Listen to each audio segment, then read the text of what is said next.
Hey everyone, it's me, MurderofBirds, and this video took me a week to script. I typically yap my head off about anything involving Genshin lore on my Twitch channel, but with the release of version 5.0 only 4 days away from the time of this recording, I wanted to lay everything out in as organized a fashion as I possibly could, which is easier said than done. So in this video, I'm going to detail every single thought process that I had regarding Natlan, the version 5.0 trailer, and attempt to outline how I think the Natlan Archon Quest will play out by the end of version 5.3. But I'm also terrible at scripting, so I'll be doing this on a topic by topic format. Hopefully it'll be bearable to listen to while you guys do other things, and hopefully it's not too apparent that I've never really done something like this on the channel before. But anyways, feel free to let me know what you think of the video, my thoughts, everything else in between. Give me some feedback in the comment section down below. And before we get started, this video is sponsored by nobody, in fact. But check me out over on my Twitch channel, twitch.tv/MurderofBirds, where I'll be streaming the Natlan Archon Quest for the first time with my community on Friday, November 30th. I tend to wait a few days when the new regions come out, so my community has a chance of being caught up and ahead of me, so that way they can watch without spoilers. So hopefully you guys will be able to check it out, and I really hope this video comes out before then. Otherwise, this section's gonna be pretty awkward. Link will be in the description and pinned comment below. And with all that said, let us begin. So a week before the version 5.0 special program dropped, I tweeted out this image of what I thought at the time was my best attempt at predicting the Natlan Archon Quest before the region was officially revealed. However, with this video's release, we can consider this image to be a rough draft. Some of the things have changed, some of the things have grown even more concrete with the release of the 5.0 trailer. So I'm actually going to reveal this unblurred image at the end of the video, so as to not leak, I mean spoil, any surprises. I also think it'll be a nice little time capsule so you guys can see my thought process and theories and how they evolved from this notebook page and how they kind of manifested to become the creation of this video. So I hope you guys enjoy. I actually appreciate so much the level of expression that each tribe displays and what sets them apart from one another. The Children of Echoes, or Natlantean tribe, represent the Geo element, and it seems like they have a very work hard, play hard lifestyle. This is the tribe that both Kachina and Xbalanque hail from, and it should be our first destination once we arrive in Natlan, with Kachina acting as our introductory guide. These tribespeople live within the eastern mines of Natlan and are aided by the Teyvat, who help them mine for precious ores and materials, which aid them in their profession as miners, weapon crafters, and appraisers.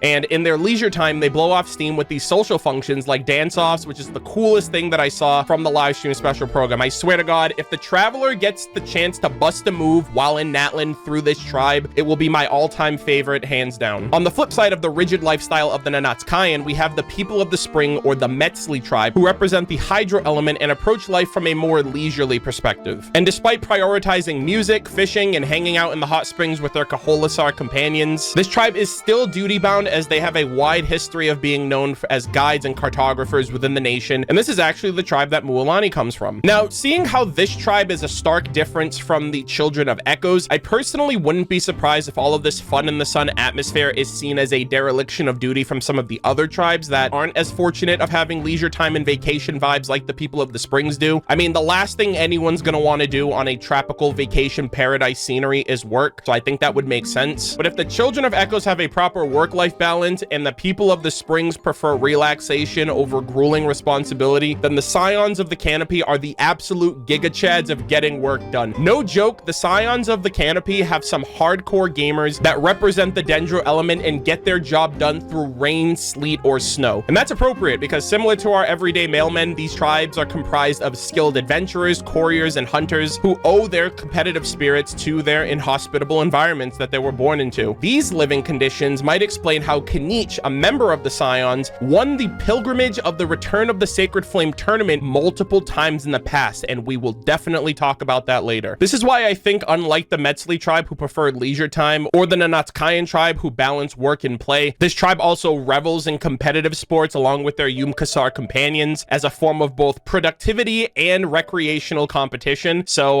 yeah, I think this tribe's a really cool and interesting one that sets it apart from the others for sure. And from the locale and professions to how each of these tribes have fun, I think Hoyoverse has done a great job at highlighting not only the pros and cons of each tribe, but expressing what makes them all different, allowing them to stand out on their own. So I personally can't wait to be immersed in all three of these tribes and learn about their ancient past, their history, the music that they all encompass, what they do for fun, talking to the NPCs, etc. Let me know what tribe of these three you guys would prefer to live in. I feel like everyone would pick the People of the Springs because it's literally just tropical vacation vibes out the gate, but I do really think that each of these tribes brings something unique, special, and even with the overall atmosphere, I think there's something for everyone here. So I really can't wait to see what the other 3 tribes introduce when we get to them.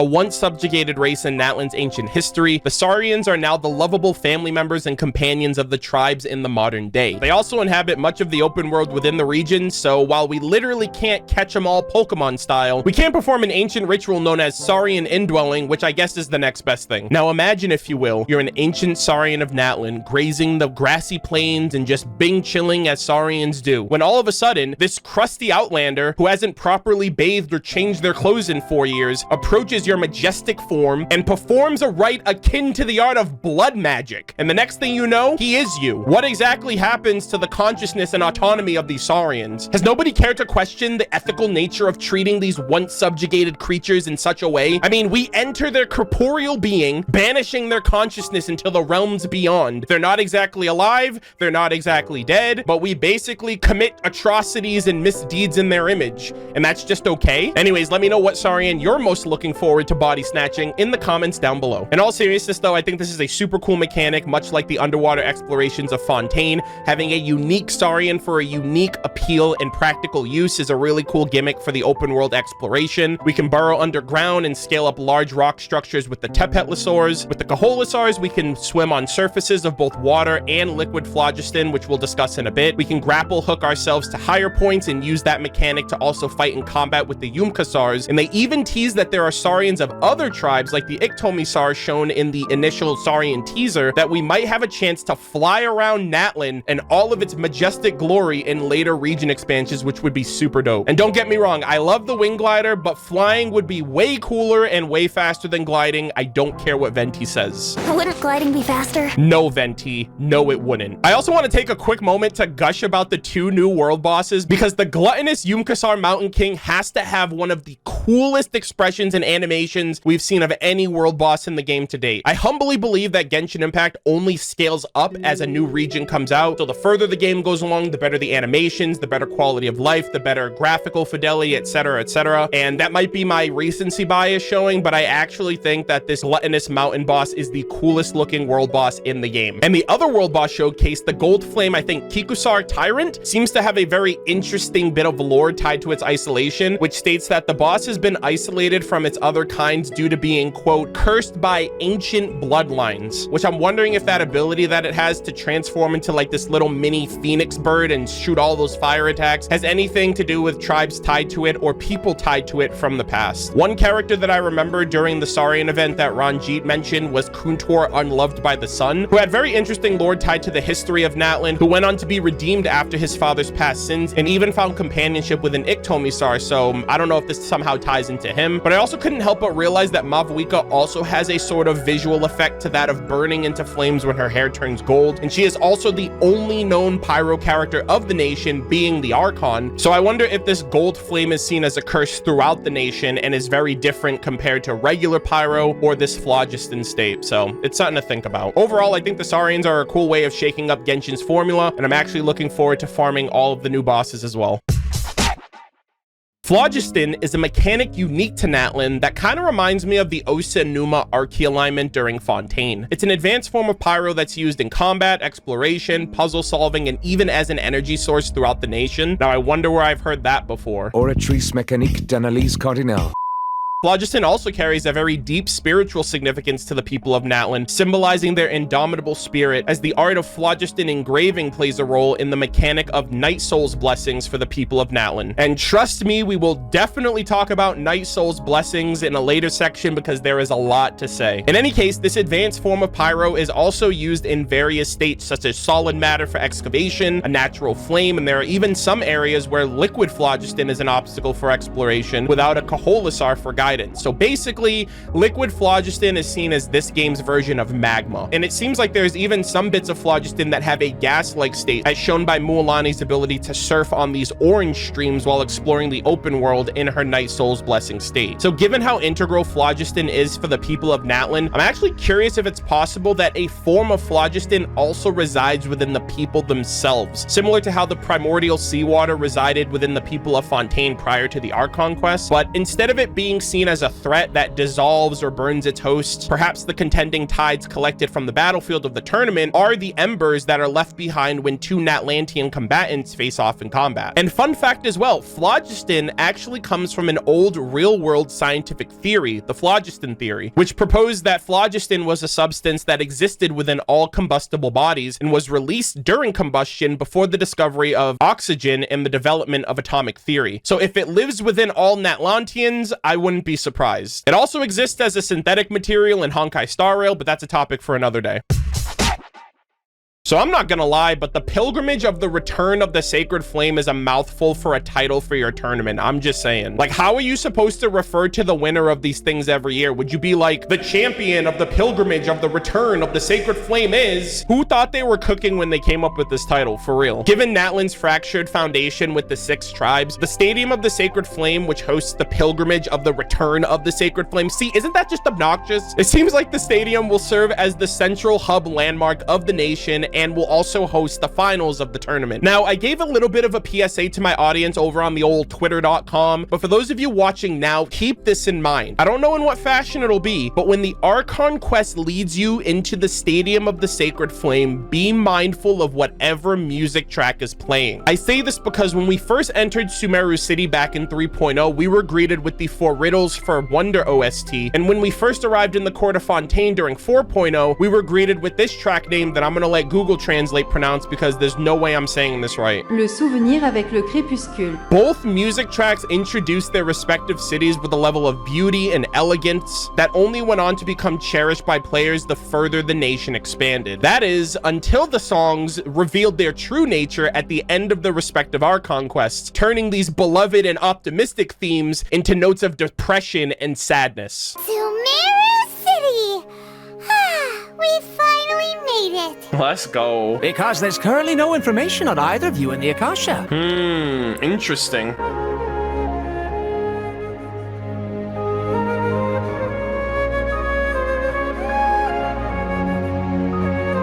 This is really good music, by the way. Do do do do do do do. Yeah, this is my favorite song in the region. What a tragic conclusion. We all nestle under the great tree of wisdom, peering out to perceive the world. From the earth and from the rain. They're using my favorite song! Until we become a white bird to perch atop a branch and finally snap off the most important leaf. I'm so happy I love that track before I realized how significant it would be. Oh wow, the nation! Wow. I'm gonna save that thought. Hold on. Oh, the music's picking up. Yo, the reef! Yo, the water, the freaking fish!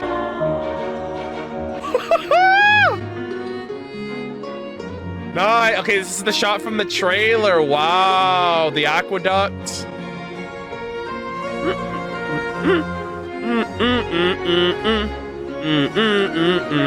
Wow, that bird looked really detailed. It's like a seagull. I see a trial right there. Oh my god, you hear the orchestral?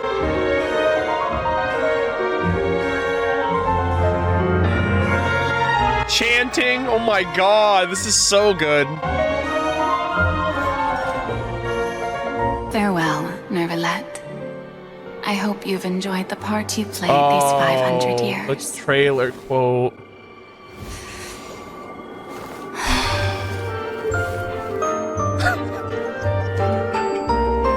The music!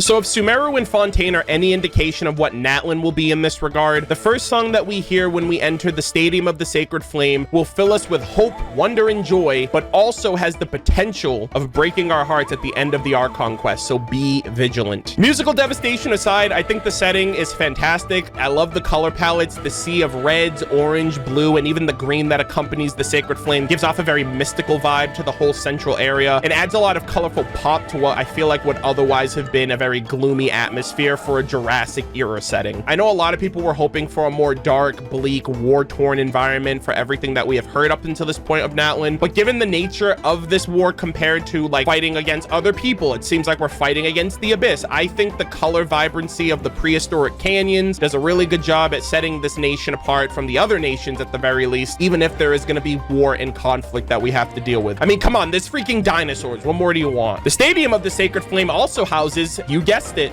the Sacred Flame, which is seen as the cornerstone of the nation's culture and represents the heroes and legends who have passed on this flame to future generations with their spirit and strength. It's also revealed that the Sacred Flame stands as Natlan's last line of defense against holding back the forces of the Abyss from this never-ending war, which is stressful as hell to think about. The purpose of the pilgrimage is not only to select strong warriors, but also to collect contending fire from the battles.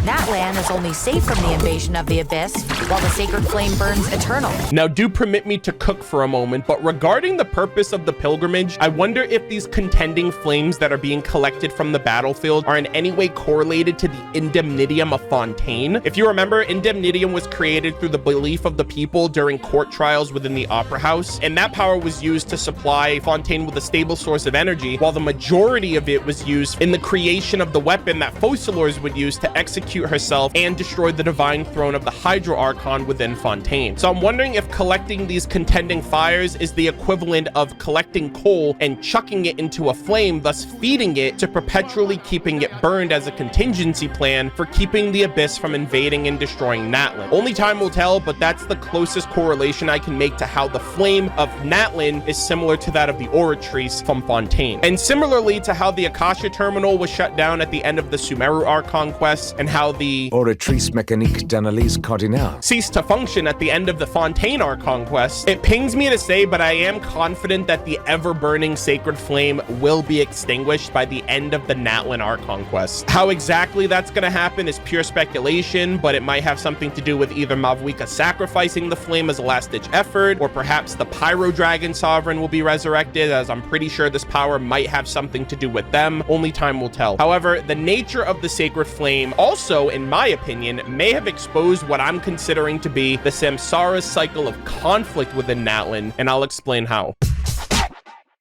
Natlan is described as a nation of war due to its countless crises throughout its history, and I believe the current events of Natlan's war with the Abyss is a cycle of conflict that has plagued Natlan not once, not twice, but I think this is the fourth time that a similar conflict has shaken the foundations of Natlan's established history within the game. I mean, no wonder the number 4 was the answer of the Sub-Zero's festival, not to mention the fact that we're the 4th descender, but anyways, the Unfinished Reverie artifact set tells of the tale of an ancient Natlan hero, the Scarlet-Eyed Youth, who rallied members of different tribes and led a rebellion against a half-human tyrant king who punished anyone who tried to protect the then subjugated Starian race. The first to join the Scarlet-Eyed hero was a young girl named Sakuk, a past member of the Children of Echoes, who was compelled to join the rebellion after her father was killed protecting the Saurians. She survived the conflict and the rebellion of the tyrant king, but the burden of loss haunted her as she outlived all of her companions both on the battlefield and by the time of her old age. The second to join were the twin heroes Atahualpa and Huascar, of which Atahualpa was a member of the People of the Springs, and his younger brother Huascar was described as coming from the Fertile Lands, which could be the present-day collective of Plenty tribe that Ian-san is from. Atahualpa rallied the allies through his eloquent manner of speech, while Huascar embodied the rebellion's fighting spirit. Unfortunately, Huascar was the first of the twins to fall in battle, serving as a martyr for others to continue to fight in his honor. Huascar's death left his brother in utter defeat, a stark contrast to his confidence and eloquence, which eventually led to his death as the battle waged on. The third to join this rebellion was the taciturn warrior Yupang,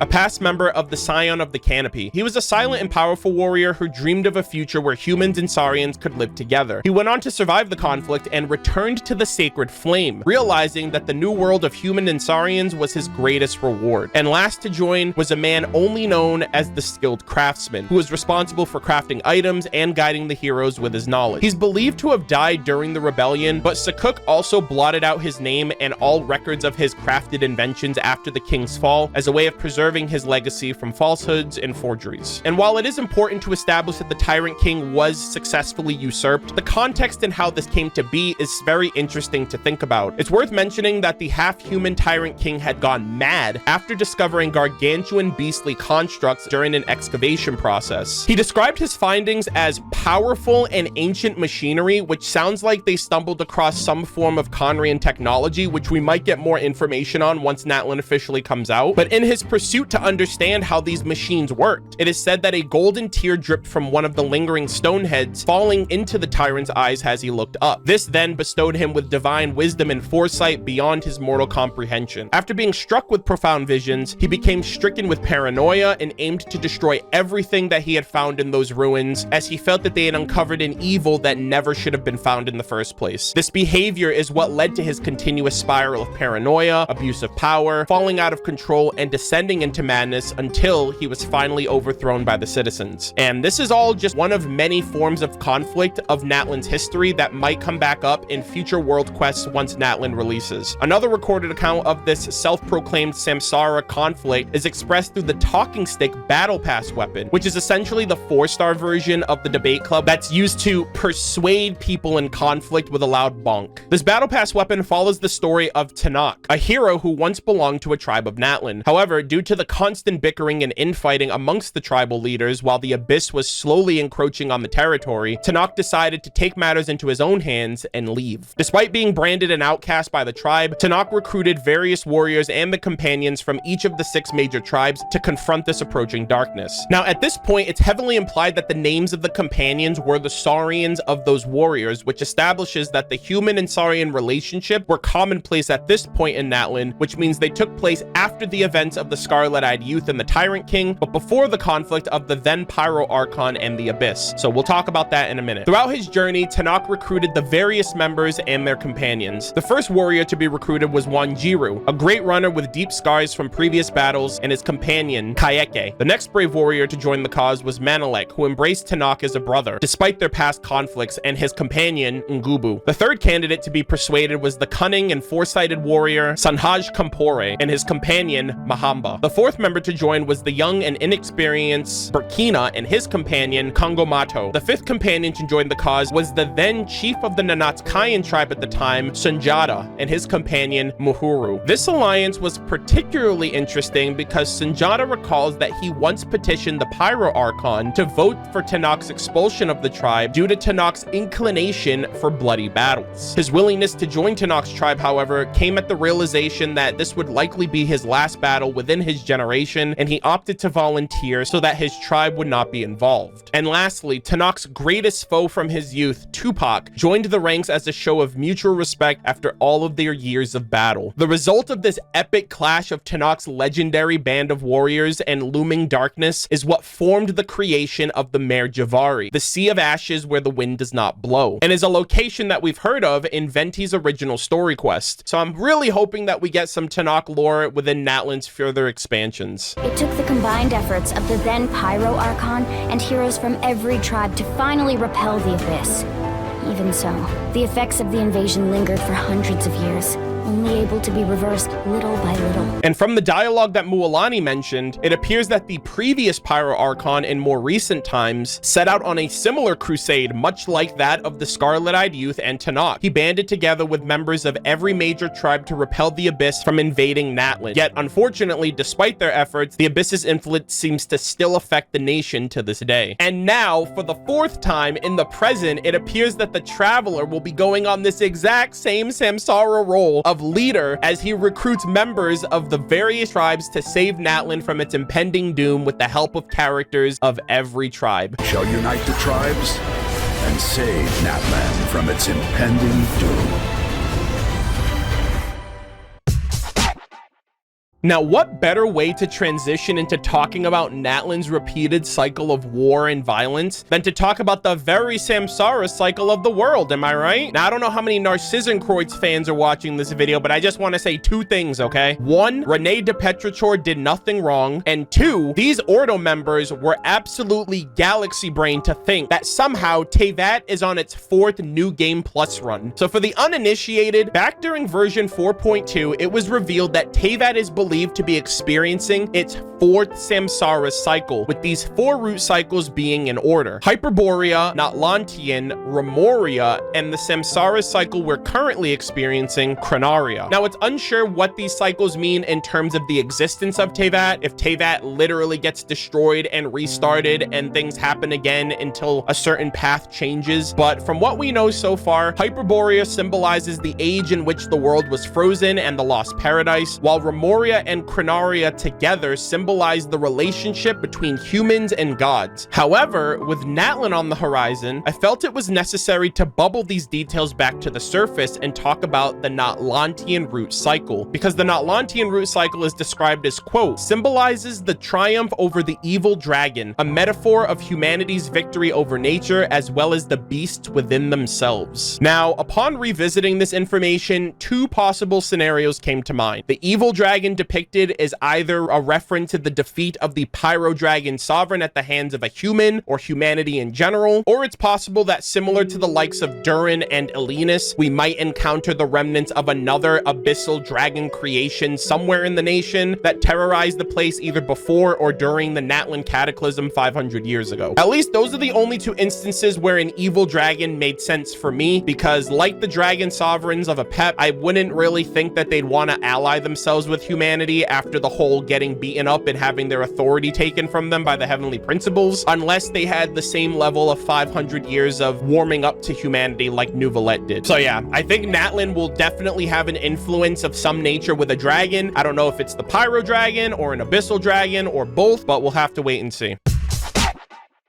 You know, the Conria Cataclysm is the gift that keeps on giving, man. You can't talk about anything in this game without looping it back to the event that started it all, so let's do just that. 500 years ago, a cataclysmic event occurred within the borders of Conria, likely due to them tampering with the powers of the Abyss when they shouldn't have been doing that shit. This resulted in the kingdom's downfall, and the abyssal fallout spreading from the kingdom deep underground to the surface of Teyvat, where it affected all 7 nations at the same time. This created a unique regional cataclysm for each nation that each one had to deal with in their own way, which ultimately led to the deaths of the original archons of each nation, with the exception of Barbados and Morax. In Mondstadt's cataclysm, the creatures of the Abyss clashed with the Knights of Favonius, including the, at the time, Grandmaster Arendolan and Wolf Pup Rostam, who was also the lover of Rosalind, who died in the cataclysm. This led to her becoming the Crimson Witch of Flame and later La Signora, number 8 of the Fatui Harbingers.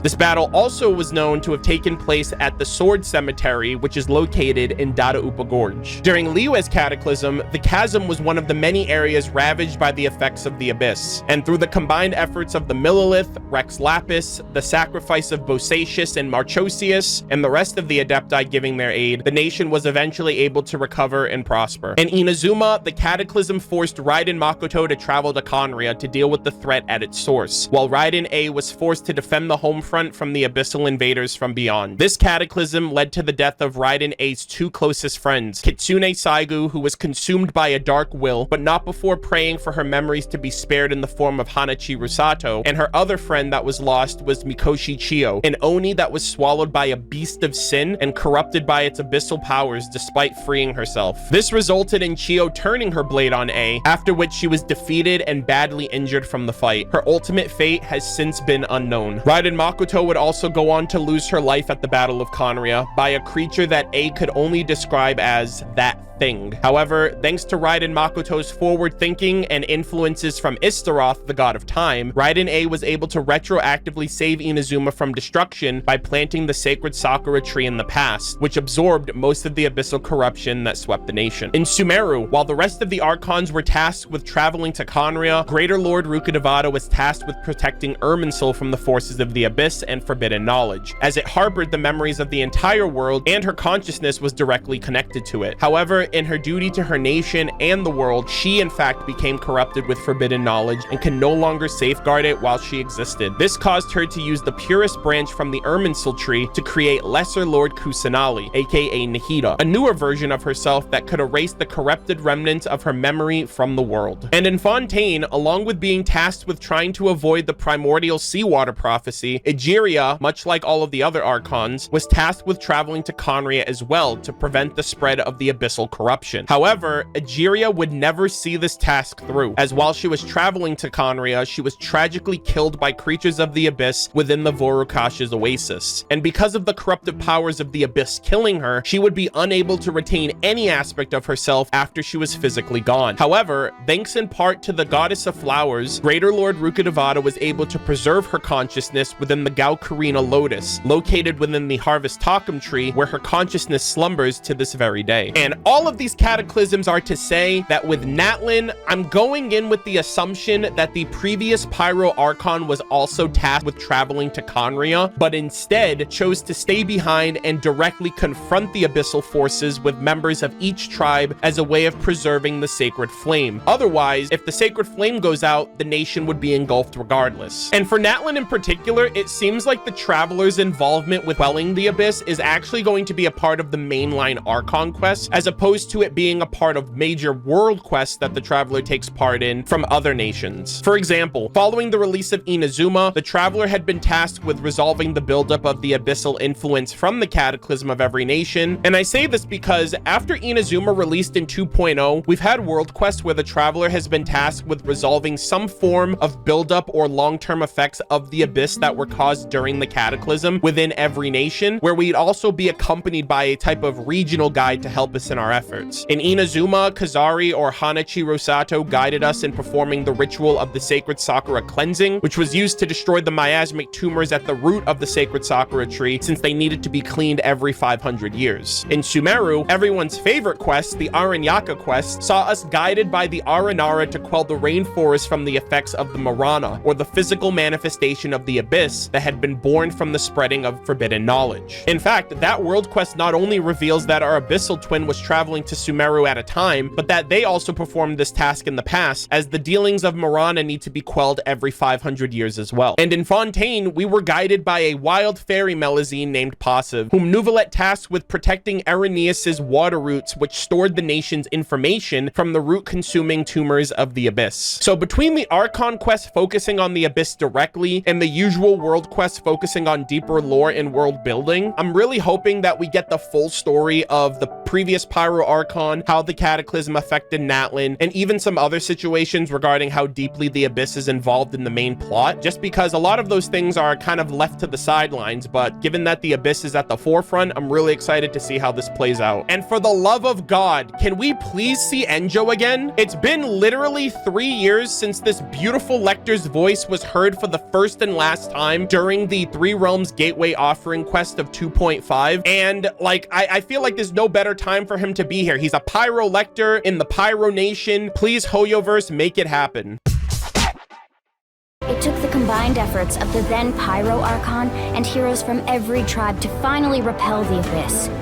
Even so, the effects of the invasion lingered for hundreds of years, only able to be reversed little by little. I am curious if what Mualani is describing are the events of Natlan's account of the Conria Cataclysm 500 years ago, and perhaps those events are what caused the previous Pyro Archon to quote-unquote die and led Mavuika to becoming the Pyro Archon of today. I'll be discussing the intimate link between the previous and current Pyro Archon once we get to the Mavuika section of the video, but for now, I'm having second thoughts on who I actually think the previous Pyro Archon is. And I think I can attribute this, as all things probably are, from a thread that I stumbled on the old twitter.com. So ever since I read the Genshin Impact manga back during version 1.6, and then I eventually played Honkai Impact 3rd in May of 2022, I was convinced that the previous Pyro Archon of Natlan was Himiko Murata, right? She is an integral and beloved character across the Hoyoverse titles, and that was pretty much the leading assumption or the leading theory from a lot of people as well. This was because in the manga, Venti described Lady Vanessa, who was a slave that was imported from Natlan to Mondstadt 1,000 years ago. He described that her fiery red hair was a trait associated with the tribe known as the Children of Murata. Now, at that time, we also didn't know that there were other tribes by the names of like the Children of Echoes, the People of the Springs, etc. So this was just a long-running theory off of early information, probably the only information we had of Natlan at that time. And since then, myself and many other people took it as gospel that Himiko Murata was the previous Pyro Archon because Venti associated the Children of Murata with the Lady of Fire in the manga, which was 1,000 years ago in the past, which was 500 years before the Conria Cataclysm. However, I personally no longer believe this to be the case due to a comprehensive Twitter thread that I read describing that Himiko Murata doesn't exist and was actually a mistranslation. I'll leave a link in the description if any of you guys want to read the thread for yourselves, but big shout out to @LiukoV2 on Twitter. This thread single-handedly compelled me to write out this entire draft of my original notes and went on to create this video. A video, in fact, that took me over a week to script, so I hope you're happy. But I'm sure you guys are wondering, so if you no longer believe Himiko Murata to be the previous Pyro Archon, then who do you think it could be? Well, personally, I think the previous Pyro Archon could be the one entombed with the primal fire himself, Xbalanque.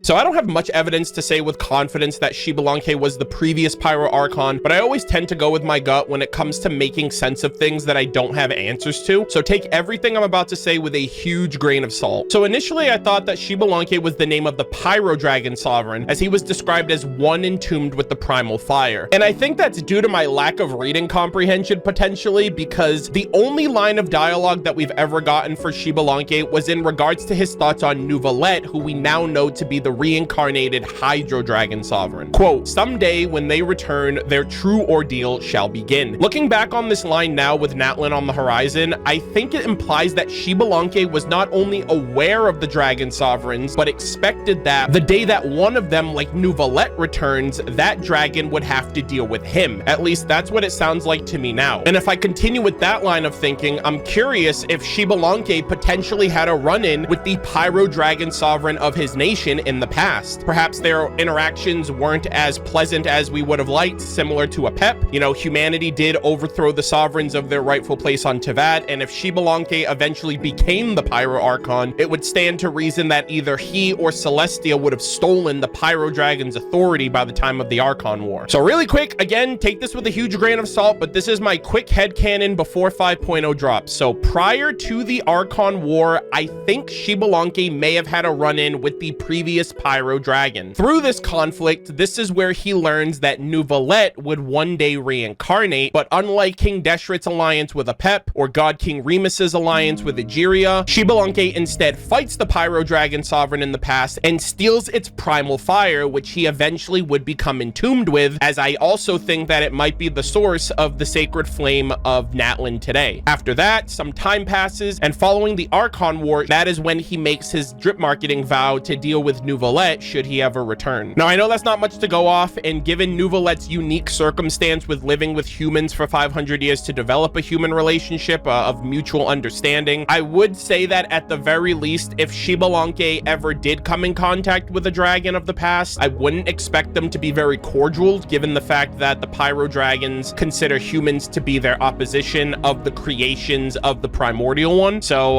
yeah, I don't think it would be very savory if they ever had a run-in. However, despite Mavuika being the current Pyro Archon, I don't think that's to say that Xbalanque is necessarily dead and gone. In fact, similar to how each Archon since Inazuma has given us some form of misdirection of their identity compared to the past Archon, I think Mavuika may have the capacity to carry the primal fire spirit of Xbalanque within her if he is believed to be the previous Pyro Archon. And I even think that she might be able to present herself as two Archons in one at the same time, at least for now. This is something that I've been interpreting given all of the information that we got from Natlan up to this point, but from the combinations of everything that they've talked about regarding the root core culture of Natlan, along with the rituals and things that they've done, I think this might actually be an interesting reveal if everything aligns up, but it's based on two things that they talked about during the special program, one of which being the concept of ancient names. Humans and Saurians who have defended Natlan in the past were memorialized by having their deeds recorded as ancient names. These names would be carved into the large obsidian pillars across the various tribes and passed down to be inherited as given names by future generation tribe members. This is the description given by the developers during the 5.0 special program discussion, and it was at this point that everything started clicking in my mind. Now, before I start cooking, there are two characters that I want to express that have a level of importance placed on them and their inheritance names, one of which being Kachina. So Kachina's ancient name was revealed to be Yuthibidi during her drip marketing, and it means resilience. And like many great heroes and predecessors who inherited this name before her, Kachina was chosen by her tribe's Wayab, which are these biblically accurate looking angel creatures that serve as the tribe's overseers. And it is through their guidance that she was chosen to inherit the name Yuthibidi and carry on the legacy of the tribe in the upcoming tournament. And as her ancient name would imply, despite entering the tournament and being defeated many times, she has never given up and continues to enter the tournament every year to prove herself. Another character that gives us more context on these ancient names is Kanich, who is one of the few characters who have actually won the pilgrimage tournament multiple times now and is seemingly back to do it again. Now, given that he's won the tournament numerous times and is participating yet again, this tells me that winning the tournament doesn't necessarily bestow you the honor of the Pyro Gnosis or status of the Archon. However, it might be connected to whatever the winner wants in the form of a wish or a dream. Like perhaps, yes, Kanich has won multiple tournaments, but what if he doesn't want to be the Archon? Or what if he doesn't want to challenge Mavuika for that title or for that authority? Like, he could have been doing it for one thing, but then you consider Capitano, the strongest of the Fatui Harbingers, pulling up in Natlan, talking about the Gnosis, talking about Mavuika not being able to do anything about her current situations, challenging her to a 1v1 in the trailer. I wonder if it is possible for anyone in the tournament, if they do end up winning, if they could potentially have a wish to challenge the Archon for her status, for her Gnosis, for her authority. And this kind of falls in line with the whole survival of the fittest mentality, which, you know, kind of parallels a little bit of what we know about for the Archon Quest, which is the victors will burn bright while the losers must turn to ash. That kind of reminds me of the strong survive and the weak die. The victors shall burn bright while the losers must turn to ash. And so similarly with situations of the past, if Mavuika is the current Archon, maybe she defeated the previous Pyro Archon and that's why she is the current Archon, and maybe now that's why Capitano has pulled up and has decided to take matters into his own hands, which we'll talk about his segment a little bit further, but he might actually have affiliations in Natlan if he has something to do with the overall structure of things. The developers also mentioned something regarding a reignition mechanic of some sort, so the ability to potentially come back from the dead or be pulled back into Natlan for the fight regarding the Night Kingdom. So there could be a potential like Sekiro Shadows Die Twice mechanic where you're resurrected from the dead and you can continue with the good fight should you fall short in the tournament or should you fall short against the Abyss in Natlan. And I think the Pyro Gemstone does a good job at giving us a lot of breadcrumbs to have us speculate. I mean, it has me going on for this long about the potential or the possibility of the Archon Quest, so it's doing a good job. But it was very interesting that the music that they used during the live Natlan Symphony also directly transcribed to the flavor text of the Pyro Gemstone, which was pretty interesting.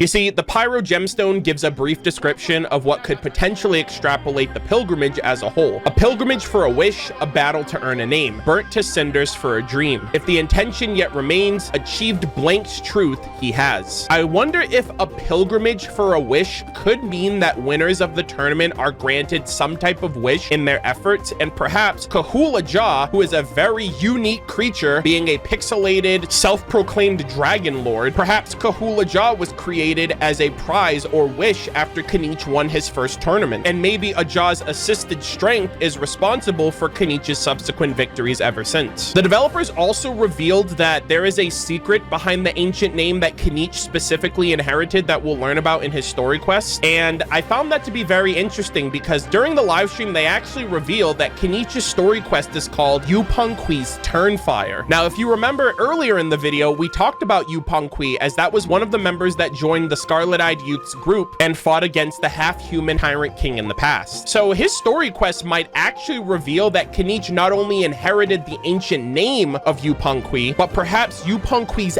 actual spirit lives and thrives within Kinich as a vessel to this day. Now, let me cook for a second, but take everything I say with a grain of salt, because this is crazy and I haven't really heard anyone talk about this. So during the developer live stream discussion, the developers expressed that, quote, generations of people in Natlan grow up under the guidance of ancient names. They keep fighting like the heroes of the past, supporting Natlan in the face of a great threat. Now, allow me to paint a picture for you. Say, for example, that you are a baby or even a child living in Natlan today, and you were chosen to inherit the ancient name within your tribe. Now, let's just say this name has been passed down from generation to generation from a long line of heroes and predecessors, and by inheriting this name, it allows the child, you, to literally inherit the same fighting spirit and strength of all of the lives that came before as you grow up. Now, doesn't that remind you of something? Because to me, this feels like the literal definition of the rules of war being woven in the womb. The rules of war are woven in the womb. The victors shall burn bright,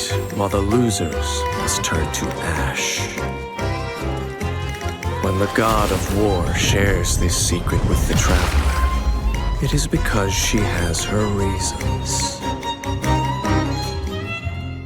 And if that's not enough for you, take the words of an NPC from Beta Harbor in Sumeru, who describes the youth as, quote, Natlan youth are as energetic as our own. No, in fact, I'd call what they have something else. It's almost as if their souls were forged for battle from birth. Ladies and gentlemen, I am here today with the firm belief that inheriting an ancient name is the literal act of forging the souls of the past onto the present-day people of Natlan. And by doing so, this is a means of creating battle-ready contestants and candidates who can participate in defeating the Abyss. I believe the present-day contestants act as a conduit to harness the fighting strength and spirit of past heroes, and may even be able to communicate through their hosts. Now, I kind of draw parallels akin to that of the Cloran story quests, and how the power of ancient names give heroes that wield them in the present, and how that strength could be utilized to its full extent. Hunters fight not for fame,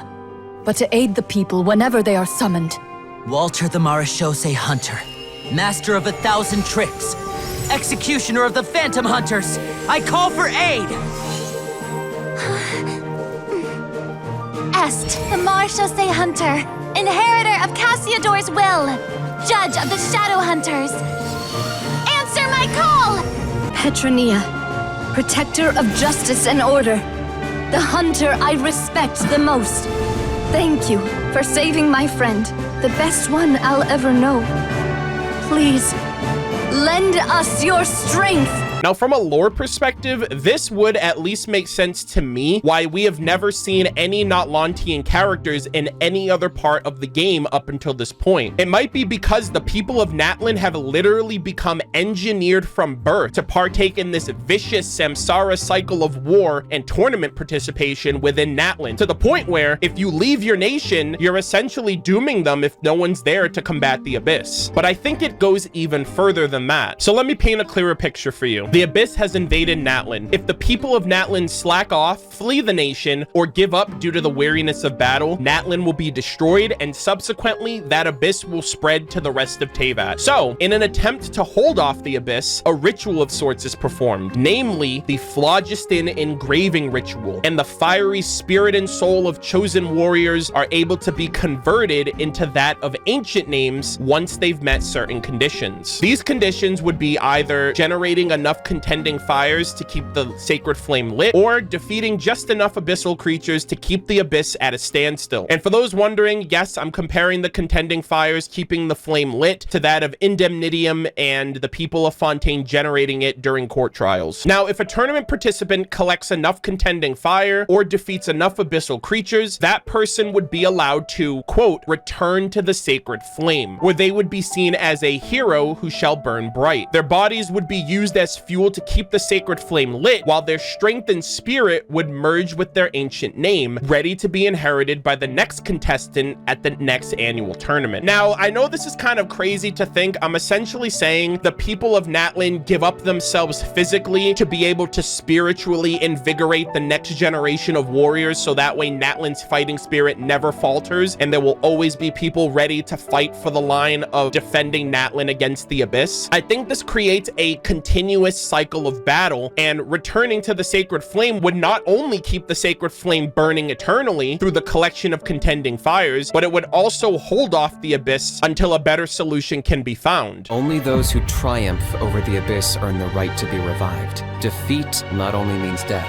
but also the destruction of your ancient name, preventing it from ever being inherited again. In the event that you are killed, likely from the Abyss itself, I believe that you will be seen as a loser who must turn to ash, making you and the combined spirits of everyone who has ever inherited your name be unable to be inherited again. This would spiritually kill the line of succession and would make it that much harder to rally people to fight against the Abyss. Like I said, take all of this with a grain of salt. This is just my freaking brain and how it functions, but when you think about it, while the Abyss might have an endless army of abominations, Mavuika may very well be commanding an army of tournament contestants that physically offer their bodies to the sacred flame as a means of endless resurrection for the sole purpose of keeping the fighting spirit of the nation alive all these years. And while it might seem far-fetched to consider that Mavuika has the ability to spiritually resurrect the people of her nation, potentially she might even have the ability to resurrect them wholeheartedly.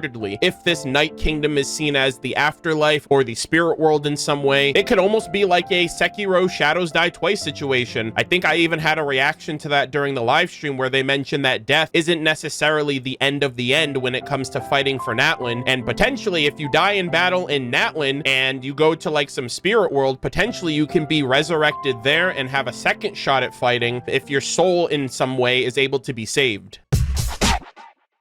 I seriously hope I didn't scare most of you guys away after that last theory. I swear to God, I'm not coping. I'm hoping. I really hope this comes true. But like, I'm going off of little to no information before 5.0 comes out. So I just really hope that you guys are enjoying my thoughts, all of my delusion at this point. I promise I know what I'm talking about. I'm not crazy. Anyways, I really appreciate all of you guys continuing to watch and listen and hear my thoughts of rambling. Let me know if you guys have any crazy crack theories or any thoughts of the Archon Quest or what all of this stuff might mean leading up to this point, and I really appreciate all of you who are still here watching. We have a lot more to get through, so let us continue. Anyways, so I was going to save this until the Mavuika section of the video, but fuck it, I might as well spill the beans now. So some of you guys may have been connecting some of the dots. Some of you guys may have even thought of this on your own. I have not been able to shake this gripping feeling about what this Natlan Archon Quest and all of these concepts are reminding me of, okay? And I'm not joking, okay? Ladies and gentlemen,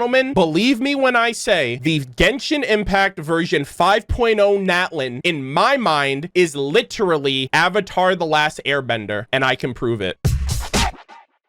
Long ago, the 6 tribes lived together in harmony. Then, everything changed when the Abyss attacked. I swear to God, I'm not even joking. The 6 tribes represent the 4 elemental nations, being Earth, Water, Fire, and Air. The Abyss is the Fire Nation, as they're the invading forces of Natlan. The Avatar is technically the Traveler, since they harness all of the elements within Teyvat, but for the sake of this comparison, I'm correlating each tribe's member that accompanies the Traveler to be equivalent to be that of a Bending Master like Toph or Monkey Atsu. Ancient names being the combined strength and spirit of all your past lives. That's literally the Avatar incarnation cycle, where basically Avatar's past lives and incarnations are channeled into one being. That's literally the same thing as ancient names. The Saurians represent the original benders of the elements, being the moon and ocean spirit, the badger moles, the dragons, and the flying bison. And for the purpose of this segment, the Nightsoul blessing mechanic is literally the Avatar state. The developers developers even went on to describe this Nightsoul blessing mechanic as, quote, Natlan characters will utilize the Nightsoul blessing in battle to fully showcase their power. Through its activation through a ritual we call Phlogiston engravings, vision holders in Natlan can communicate with their tribe's Wyob and ley lines to enhance their strength through this ritual. So remember that ritual of sorts that I mentioned earlier about how ancient names could be imbued with the souls of the past and they are then passed on to a new chosen member of each tribe? I think the Phlogiston engravings is what literally gives the ancient names the power of the past, which is then placed upon the next bearer of that name in the form of the Nightsoul's blessing. I know that's a lot to handle, but like, I'm trying to correlate this.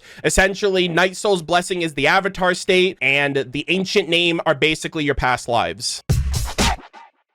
So, with all the copium aside, if everything I just described was a comparison of Avatar: The Last Airbender and Nightsoul's blessings represent the Avatar state, then I'm sure you can guess what the Night Kingdom represents. That's right, the spirit world. And given that the power of Nightsoul's blessing is connected to the ley lines, I'm pretty sure the Night Kingdom is where this power of the past comes from and is why the invasion of the Abyss into the Night Realm, it has everybody on edge. From this point forward, everything we know about the real world no longer applies. Anything can happen here. There's something in the depths of this place that feels familiar, yet also foreign. Through our long history of fighting the Abyss, we've realized things aren't quite so simple.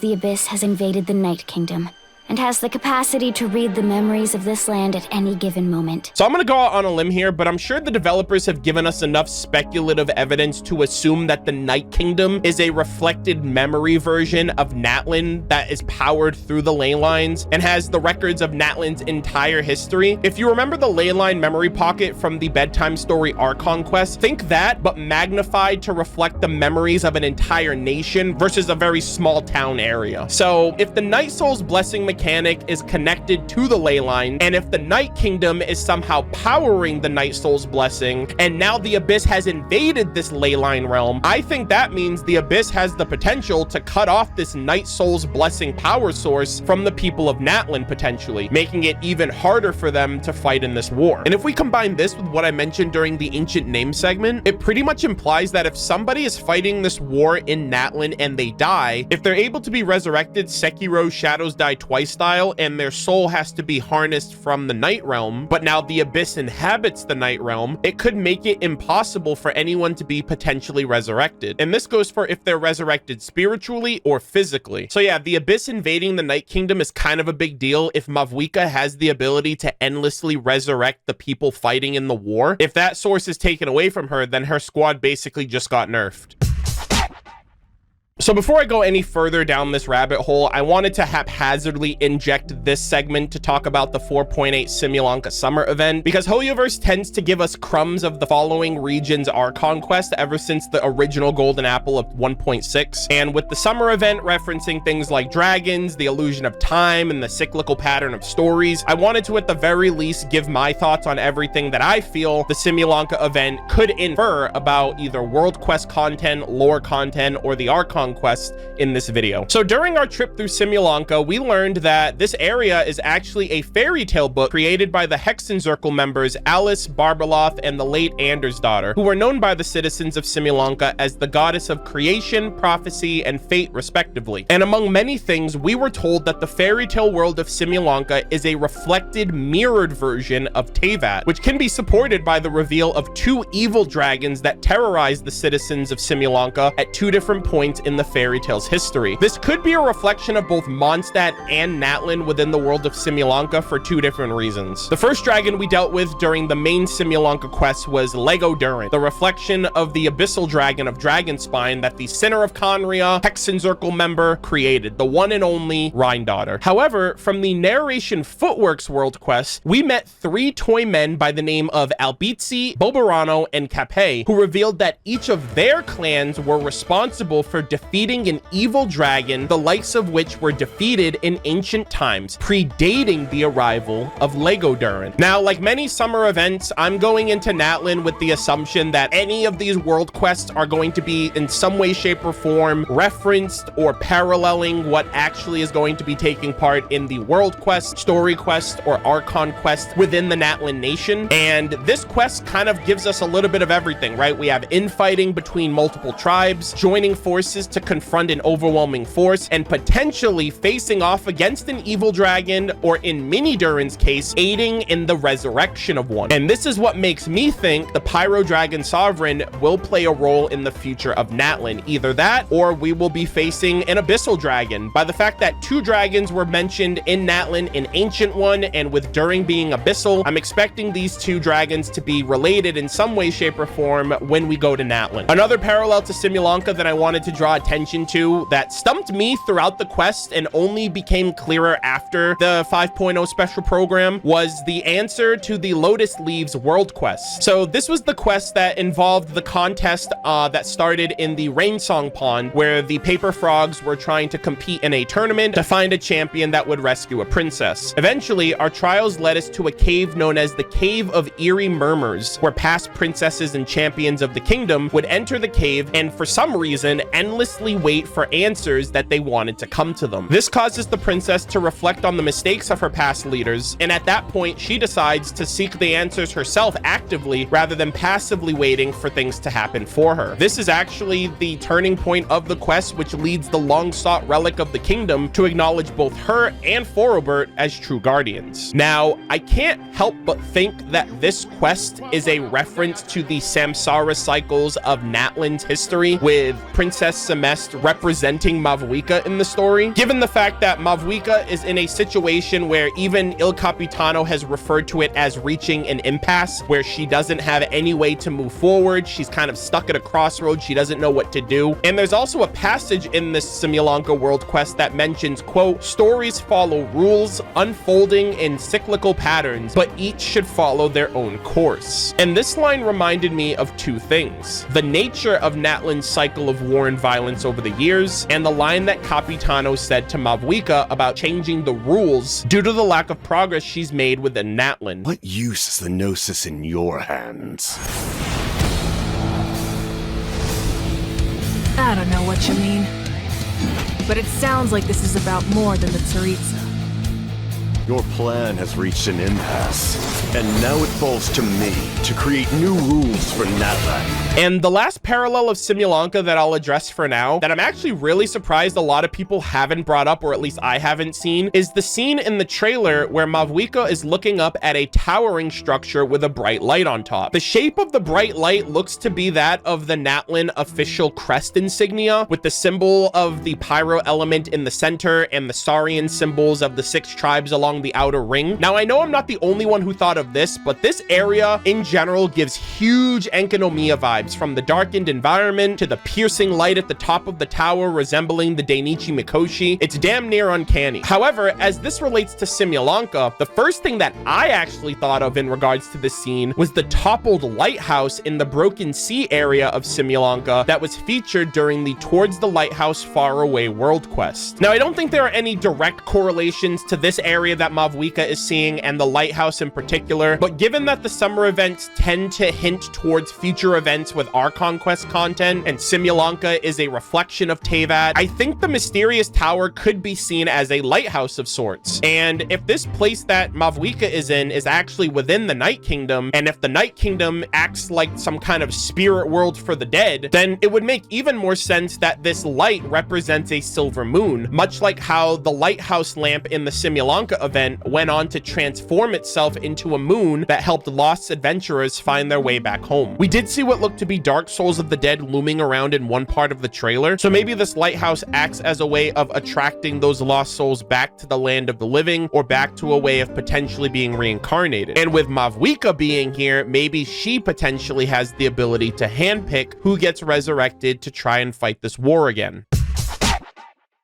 Incandescent Ode to Resurrection is the title chapter of the Natlan Archon Quest first showcased during the Travail teaser of Genshin Impact, the roadmap of the game. And this is one thing that has continued to stump me till now. I just wanted to put this little segment here to just gush about it because I personally think that the Archon Quest for Fontaine's Masquerade of the Guilty title was such a masterclass title at spoiling everything without having any context to know what it actually meant. Farina was guilty of being a masquerade, pretending to be something she wasn't, when Focalors was the real gigabrain behind everything. So an incandescent ode to resurrection implies that there is going to be a fiery song or poem that is going to issue a resurrection of sorts, almost as if to imply that by singing a song of some sort, you are able to bring the dead back to life. Now, unless every single person that's in Natlan or every person that is connected to a Nightsoul blessing or an ancient name is actually just a walking husk that's just like resurrected and is on a timer to participate in the tournament or to participate in fighting the abyss, I can only assume or can only surmise that Mavuika is trying to resurrect something or someone, but there is some form of resurrection going on that is somehow connected to this tournament, to this war, and to the people of Natlan. And with Mavuika having a lot of the symbolism in the initial trailer, with her being that of a phoenix that is able to resurrect in and of itself, I wouldn't be surprised if that is like kind of an ability that she can have or that she can bestow onto others, and maybe there will be a cost of some sort that comes with it. There was a quote in the trailer that implied that, you know, with great power comes like a great trade-off of some sort. So maybe there are those that have the ability to resurrect, and it is more like a Sekiro Shadows Die Twice situation where if you do get resurrected, it's only up until your task is complete. But other than that, it's just a lot of speculation, conjecture, but clearly something or someone is getting resurrected.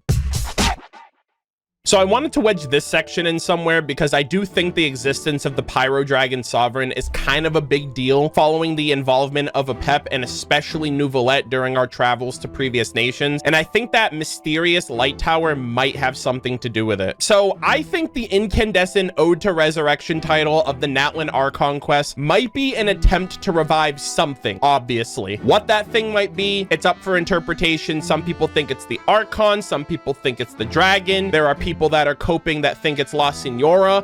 I think it's going to be somehow, some way involved with resurrecting the Pyro Dragon Sovereign by the end of the nation. I personally think that the mysterious tower light could be the source of the Nightsoul's blessing power and its connection to the ley lines if this place is within the mysterious, like, Night Kingdom. Another thought that crossed my mind is perhaps this is related to the 6 primal fragments at the end of the Ignition teaser that Mavuika was talking to. Each individual fragment had a symbol representing the different Saurian crest swirling around it, which could also represent the 6 tribes. I mean, the sovereign dragon themselves could have been split into 6 parts, and that's what created these 6 different Saurian races for all we know. However, when Mavuika first enters this chamber area and looks up, it looks like there's one flame with multiple crests circling around it, implying that these fragments can be separated but also united. Now, looking directly at the light of this tower, it seems to be in the shape of Natlan's crest insignia,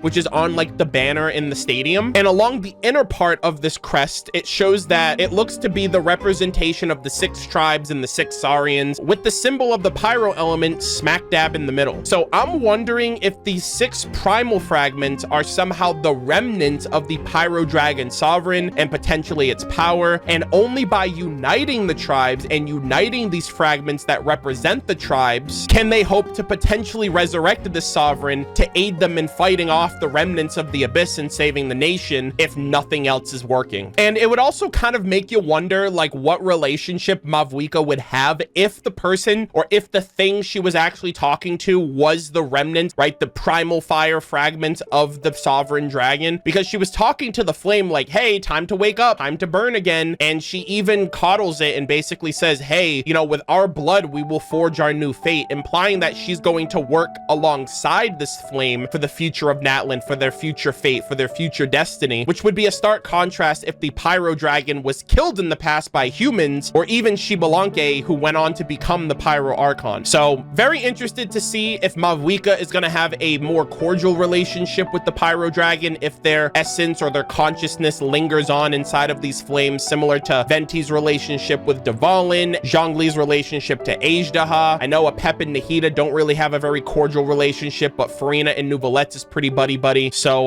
yeah, I'm wondering how things are going to fare with the Pyro Dragon Sovereign if they do return, and how they're going to feel about Mavuika being the holder of their authority and their dragon sovereignty. And if you want a condensed version of everything I just said, I think Mavuika needs to go out and collect the 7 Dragon Balls to summon Shenron and wish her nation be protected from the forces of the Abyss. Mavuika is the alleged current Pyro Archon of Natlan, also known as the sun that never sets. Her personality is described as warm, radiant, and passionate, and she has a queen-like confidence that drives her to become the strongest in the nation. Now, right off the bat, I was taken aback when I first heard the developers describing her in this way, not because I didn't necessarily believe it, but because it gave me a clashing impression of her compared to how Venti described her in his profile voice lines. The Pyro Archon is a wayward, warmongering wretch. He called her a warmongering wretch. So, warmongering is the act of encouraging or advocating aggression towards other countries or groups, while a wretch describes someone as being a despicable or unhappy person. So why would Venti be referring to Mavuika as a miserable person who perpetuates and starts wars rather than ending them, when her nation has less than a year to end the current war against the Abyss? Now, this is going to be a bit of a stretch, along with an unhealthy dosage of copium, but let me return to the kitchen and cook you up an explanation of what I got so far, okay? So I mentioned back in the previous section that I was curious as to what the relationship between the previous Pyro Archon that I consider to be Xbalanque, what the relationship of Xbalanque was with Mavuika, as during the 3.8 Bottleland event, I had theorized that there is an intimate relationship between previous and current Archons of all of the nations that we've gotten so far. And this is what I actually said, along with the idea that I think Mavuika and Xbalanque may have had a master and apprentice or student and apprentice relationship in the past. All right, guys, get ready to clip, okay? It is currently July 31st, 2023. We are in the midst of version 3.8. You know, like how all the previous Archons got replaced with the new Archons? I think it would be super cool that if Bronya is the current Archon of Snezhnaya, the previous Cryo Archon was Zila. I think that would be a really cool, like, parallel to their relationships in previous games. So, or vice versa, like, if Bronya was the previous one and now Zila is the new one, I think that would be fucking badass. So clip that entire thing I just said, and I'll see you guys in a couple years. So let's look at this. Let's look at the situation. So Venti and Zhongli are originals. Raiden A and Raiden Makoto were sisters. Ruka Devada, she created Nahida from the purest branch of Irminsul. Is it more technical to say that Nahida is Ruka Devada instead of like a creation of Ruka Devada? I know that was like the whole shindig. So that Nahida is a reincarnation for the next Samsara. I see. All right, so they are one and the same. All right, so if they're basically if she's the reincarnation, so she's literally the old Archon, then Focalors and previous Hydra Archon could be like mother and daughter. These gods are so selfless, man. Makoto, Ruka Devada, Focalor. I can't wait to see how the previous Pyro Archon sacrificed herself, or even the present one. Like Egeria feels very passive by comparison. We've never had a present Archon die. It's always been the past Archon, the previous Archon that passes away. So this is very unprecedented that the predecessor dies and the successor, you know, because we're usually reflecting on, oh, how the new Archon is a reflection of the old one and basing their relationship. I had a completely different headcanon. I thought Egeria would be like Focalor's mom, because A and Makoto are sisters, and Ruka Devada and Nahida were essentially one and the same. So I was like, oh, there's this like intimate relationship between the previous Archon and the current one. I guess she kind of is, right? Because she...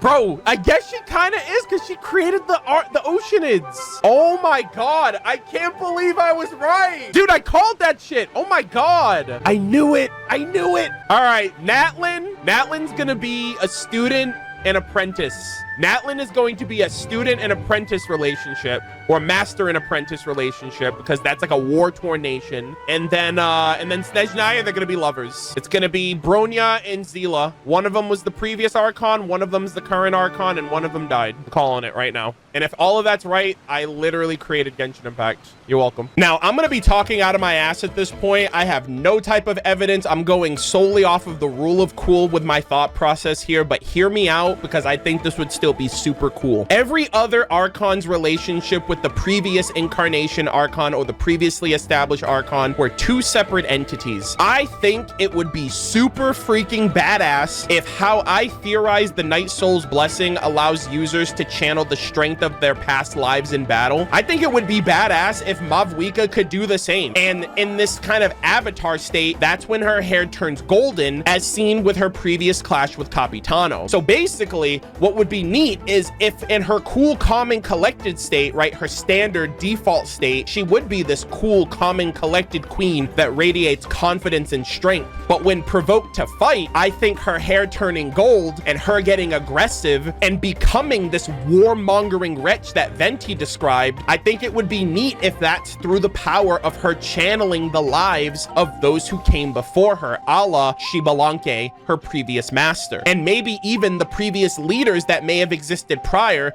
like Tenok and the Scarlet-Eyed Youth. What if Mavuika could be seen as the avatar of all of the past leaders of Natlan leading up to this point? And if she does go into this fiery Super Saiyan-like state, she actually not only changes in appearance, but maybe in personality. Maybe she goes from being this radiant queen who's very confident about the tournament and about embracing your fighting spirit, but then if she's in a fight with, say, Il Capitano, she becomes warmongering, she becomes aggressive, she becomes a savage, and she becomes more like the description that Venti said. I think that would be really cool. Like I said, I have no evidence to go off of that. I just saw that transformation and I was like, wow, that's a pretty different state of affairs, because all of the other Archon's hair glows, but it's only usually like the tips, like the end of their hair. Mavuika's whole fucking head glows. All of her hair glows like golden from its usual like red-orange color, which I think is pretty badass. And it might also stand to reason that there's a specific lore reason why that's the case compared to the other Archons. So like I said, I have no other evidence other than I think it would be really cool. It's kind of a rule of cool affair. It would compare Venti's way of describing her compared to how she presents herself. She doesn't seem very warmongering, but maybe we haven't seen enough of her, or maybe her more Archon side of her more demon name side of her comes to light, and that's what it's based on. And so in essence, she could also be a reflection of both Archons at once. Instead of being a single Archon, it's, hey, I'm Mavuika, the current Archon, but I also have the spirit of the previous one within my being as well. And another point that I wanted to bring up regarding Mavuika, which I'm actually really concerned about, is the state of affairs regarding this war and the potential that she might actually sacrifice herself for the people of Natlan. Now, that might be a weird conclusion to jump to, and it may not be a forever sacrifice, especially if death isn't the end in Natlan, if you have the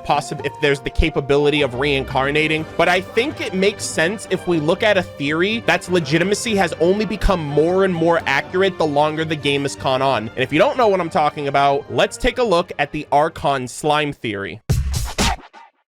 So for the uninitiated, the Archon slime theory has been around for as long as Genshin Impact has been out, but only started gathering traction following the release of Inazuma. Essentially, the Archon slime theory states that Archons match the behavioral traits of their respective elemental slimes of each nation, and that peering into their appearance, behaviors, and attack patterns could reveal almost everything we need to know about an Archon before we've ever had a chance to meet them. Not much groundbreaking parallels can be made about the Anemo or Geo slimes, perhaps because their respective Archons are the last two members of the original 7, but in the case of animal slimes, which float for a short period of time and attack from above before returning to the ground, Venti's elemental skill shares similar traits and makes sense given the fact that he was originally in fact a wind spirit. As for the Geo slimes, they attack by hurling big rocks and are capable of applying shields to protect themselves, two things that Zhongli is more than capable of performing through the use of his elemental burst and skill respectively. But as I stated earlier, it was during Inazuma's release where we did not know of any of the other Archons that were not part of the original 7, where things start to get interesting. For example, looking at the Electro Slimes, one slime being purple and the other being yellow, while having shared behavioral traits and movesets, this foreshadowed in a lot of people's eyes the nature of Raiden Makoto and Raiden A being twin gods. The primary Dendro Slime would always hide underground while summoning smaller Dendro Slimes to fight alongside it. This could have been seen as a foreshadowing for Nahida being hidden away from the world within the sanctuary of Surastana, and how Greater Lord Rukkhadevata used the purest branch of Irminsul to create a smaller version of herself during the Archon Quest. And for the Hydro Slime, which I found to be the most interesting of the bunch, there were two versions, one of which had a form of horns, which could have represented divinity, and another without horns, which could have represented humanity. This seems to have symbolized and foreshadowed Focalors splitting her divinity from her body to create two versions of herself, including the human side being Farina. Hydro Slimes also hop on water, which Farina is capable of doing with the use of her elemental skill. And if you go even deeper, the unique Hydro Slimes created by the Hydro Hypostasis, when they spawn, they have a little halo above their heads. This could actually potentially be symbolizing the death of the Hydro Archon at the end of the version 4.2 Archon Quest. When you look at all of these comparisons, comparing the slimes of the nations to their Archon counterparts, this is the best time to re-examine the Pyro Slime and how closely it can be involved with Mavuika, given everything we've seen of her in the trailer. So in its normal state, the Hydro Slime has expected red-orange color scheme, and when provoked, it shoots fireballs out at a rapid pace. And similar to Mavuika in the version 5.0 trailer, when charging up, its appearance changes to that of a fiery, bright yellow-orange state. However, for this topic, when you defeat a Pyro Slime, it explodes and damages anyone caught within a close proximity of it. So to me, I'm wondering if this could indicate Mavuika potentially getting in a fight with Il Capitano or even the Abyss, and potentially exploding, bursting into flames, destroying herself while taking the enemy down with her. And due to her Phoenix-like affiliation shown in the Ignition teaser, this might actually be a legitimate battle strategy for fighting, exploding, and rising from the ashes if she's able to resurrect unscathed. And I wanted to give an added note here on the concept of death in Genshin Impact. I personally feel like the game has had an incredibly slow burn when it comes to the greater stakes of lives lost in the various conflicts that we've helped out with across the journey of the 7 nations, and I actually don't think that's a coincidence. Like, I feel like Rosalind's death was the catalyst that drew the Fatui Harbingers into the limelight and the center stage of the game's focus, but when you consider the fact that we learned of Makoto's death in Inazuma, when you realize that we had to erase Greater Lord Rukkhadevata from existence in Sumeru, when you realize that Focalors executed herself so that way Neuvillette can get his dragonhood back, it makes you wonder if things are really gonna pan out for Mavuika being the current Pyro Archon, and God forbid, even Her Majesty the Tsaritsa when we go to Snezhnaya next year. And let's face it, you know, Hoyoverse has been playing this long con plan when it comes to character death specifically. I know a lot of people say that Genshin Impact is this happy-go-lucky game for kids and no one dies and nothing bad ever happens, which definitely isn't true if you pay attention to lore and you play world quests and you actually read things. There's some dark shit that goes on in this game for certain. But we recently had a music event with Ito where Raiden A and Yae Miko were talking about preparing for a future war, that Raiden A said that she will have to stand and fight for the people. And with the recent Simulanka event, Albedo comes out the woodwork and literally recruits Mini Durin and Wanderer in the event that Abyssal Durin resurrects and starts wreaking havoc in Mondstadt, implying to me that Hoyoverse is setting up a long con Cataclysm 2.0 potentially if the Tsaritsa's plans are executed, if the Heavenly Principles wakes up, and if we go to Conria and trigger another crazy Abyssal Cataclysm all over again. I don't want to be right about that, but like my gut tells me that that is the plan. Like, we're getting attached to these characters over the 7-year journey, over the 6-year journey, the 5-year journey, however long it takes. And when we reach the point of no return, I think that is when death tolls will be spiking and characters will be made to be sacrificed or seen as martyrs or die off fighting against a war for our liberation of Celestia. And we don't even know Celestia's side of the story. Celestia, for all we know, could be the good guys, and this forbidden knowledge abyss, whatever they're trying to safeguard us from, might be the true evil, the true conflict that makes everything we've done up until this point kind of blow up in our faces, you know? And I'm going off script here, but I will never forget the day that Albedo even said, you know, if I ever were to lose control, destroy Mondstadt. Could I count on you to stop me? And I still think that like Albedo is one of the characters that has a death flag on his back since version 1.2, and we're just playing this long con plan to get there. I do think, like, looking at this slime theory, I do think that some sort of sacrifice may be made. Mavuika might die, or maybe she'll die and she won't be able to be reincarnated, and by her sacrifice of the sacred flame included, she'll be able to burn away the abyss and save the nation and save the world at the cost of her life and her gnosis. But it's really hard to tell because the region isn't even out yet, so this is just all conjecture, all speculation. But that's kind of what I think about when I think about the slime theory, when I think about what happened to all of the other Archons and how it would possibly be any different from Mavuika now that we're in Natlan. But it's just something to think about. But enough talking about our beloved characters being horribly killed in the future of the game. I want to talk about what I think Mavuika's ancient name could be, and in fact correlating that to her demon name.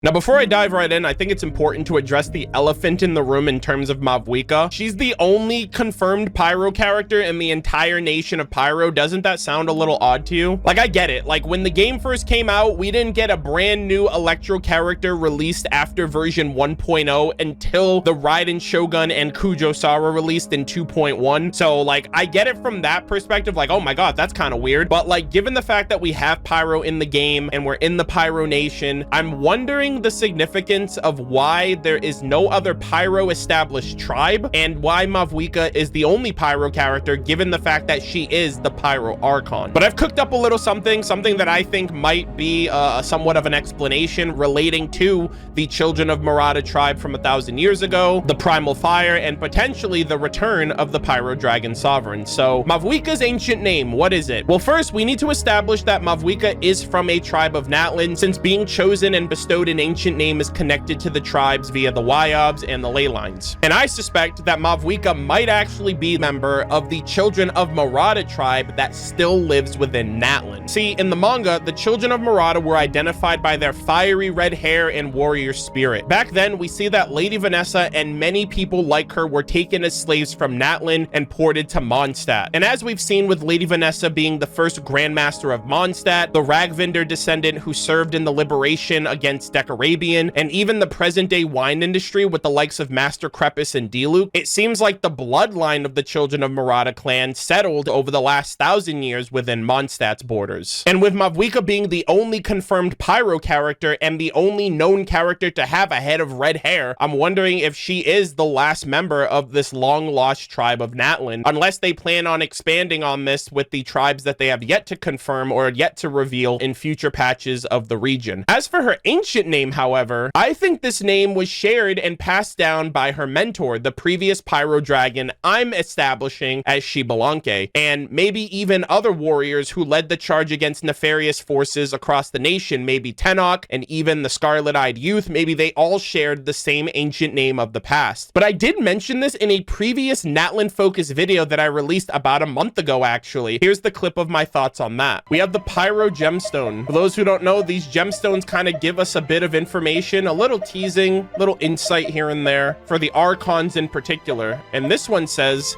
a pilgrimage for a wish, a battle to earn a name, burnt to cinders for a dream. If the intention yet remains, achieved blank's truth he has. So this seems to be referring to someone else, but they achieved someone's truth. And I'm wondering if the redacted name here is the demon name of the Pyro Archon, because it's like, it has to be like a 3 to 4 letter word, because the letters would have to be small enough to fit into that tiny little redacted box. So let me look this up real quick. So we're gonna look at the Ars Goetia. So this is a list of demons in the Ars Goetia, which is like a lot of the inspirations for the demon names of characters in the game. So you guys can see here, we have Paimon, we have Barbados, Focalor, Orobas, which could be like Orobashi, Marchosius, Decarabia, so that would have been the god of storms from Mondstadt. For Boer, it says, Boer teaches natural and moral philosophy, logic, and the virtue of all herbs and plants. Knowledge and plants. Knowledge and dendro. Literally Nihida. So some of these have like direct derivatives of the characters in Genshin Impact. So hold on. The one that I want to find for the Pyro Archon is Aim right here. Aim is a great duke, very strong and rules over 26 legions of spirits. He sets cities, castles, and places on fire, makes men witty in all places, and gives true answers concerning private matters. What did Dainsleif say? When the god of war shares this secret with the traveler, it is because she has her reasons. So I think Aim, A-I-M or A-Y-M, is the name that goes into this little space right here. I'm like 95% sure. So it says, if the intention yet remains, achieved Aim's truth he has. I think Mavuika's ancient name will also be her demon name, and with it being drawn from the Ars Goetia, I strongly believe that it will either be Aim, A-I-M, Aim, A-Y-M, or Harborim, which would fall in line with the redacted name of the Pyro Gemstone. And I think this name is what gives Mavuika her lasting connection to her past lives, if you will, her past shared names, and might even be responsible for what allows her to go Super Saiyan for all we know. And yeah, based on that last video that I did of Natlan Focus, that name is closely assembled to a god of fire that shares secrets and discusses secrets behind closed doors and things of that nature. And I think all of those things tie into all of the information we now know so far about her. And so I'm hoping, if nothing else in this video comes true, I'm hoping at the very least I was able to foresee what her demon name could have been. Ladies and gentlemen, thank you for joining me on this day. I would like to take a few moments of your time to transcribe a letter of address that I painstakingly wrote up for this Genshin Impact video. A letter of address that I want to give to all members of the Genshin Impact community in light of Il Capitano's official debut into the game with version 5.0. This letter will stand resolute as a beacon that all that we Il Capitano fans stand for. And as the official #1 glazer of the strongest member of the Fatui Harbingers, it is nothing less than an honor and a privilege to share this address with you all. Godspeed, and in the name of Her Majesty the Tsaritsa, amen. Dearest ladies and gentlemen of esteemed society, I am compelled by the gravest sense of duty and unyielding loyalty to address you on a matter of utmost importance, a subject that transcends the ordinary and ventures into the extraordinary, the arrival of our long-awaited and venerated Il Capitano. It is with the deepest reverence and unwavering fidelity that I declare to you all that the captain of all captains has at last graced us with his presence, ready to engage in battle for honor, for glory, and in the blessed name of Her Majesty, the Tsaritsa. My dear compatriots, let it be known far and wide that Il Capitano stands unrivaled, a titan among men, a warrior of such unparalleled might that none can compare. He holds the prestigious position of rank #1 among the Fatui Harbingers, a distinction that places him above all others. I regret to inform those who have chosen another as their favorite that their selection has been, shall we say, misguided. For unless your allegiance lies with Pyro or our great Capitano, your chosen harbinger remains forever beneath this magnificent man. And I can only pray that the primordial one will have mercy upon your soul. Permit me this opportunity to extend my sincerest condolences to those who, in their misguided fervor, have found themselves in opposition to the truth. To the devotees of Columbina, who dared to challenge the supremacy of our captain, in my mentions on Twitter.com, I say this: you have erred most grievously. Rank 3, contending against Rank 1 is a spectacle that only highlights your folly. Men may deceive and women may beguile, but numbers, my friends, numbers do not lie. And we both know that Il Capitano would fold her ass like a lawn chair in the middle of a little league game. Stop playing with me. Thus I implore you, cope with greater fortitude, for it has been through tireless prayer and unshakable faith that we have arrived at this moment. A moment where we bask in the presence of greatness, where we witness the zenith of human achievement, embodied in a man who strides into the world and accomplishes what others dare not even dream. It fills my heart with an immeasurable pride to know that we are blessed to witness such grandeur. We could not have known what we were destined to become when the glory of the Winter Nights Lazo trailer turned the world upon its head on the 11th of July, 2022. But I assure you, I was there, steadfast and devoted, even as others fawned over the lesser figures of Arlecchino and Pantalone. I had already glimpsed the divine vision granted unto us by Her Majesty, the Tsaritsa, and I knew in my heart that my allegiance lay with none other than Il Capitano.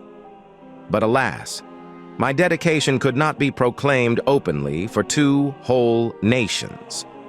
It was a bitter pill to swallow, yet I never wavered. I did not falter, nor did I succumb to doubt. I waited, patient and resolute. Yet, my friends, our trials are not over. We are beset by false prophets, silver-tongued charlatans who would have you believe that they, too, have sung the praises of Il Capitano from the very first day. To them I say, lies and slander.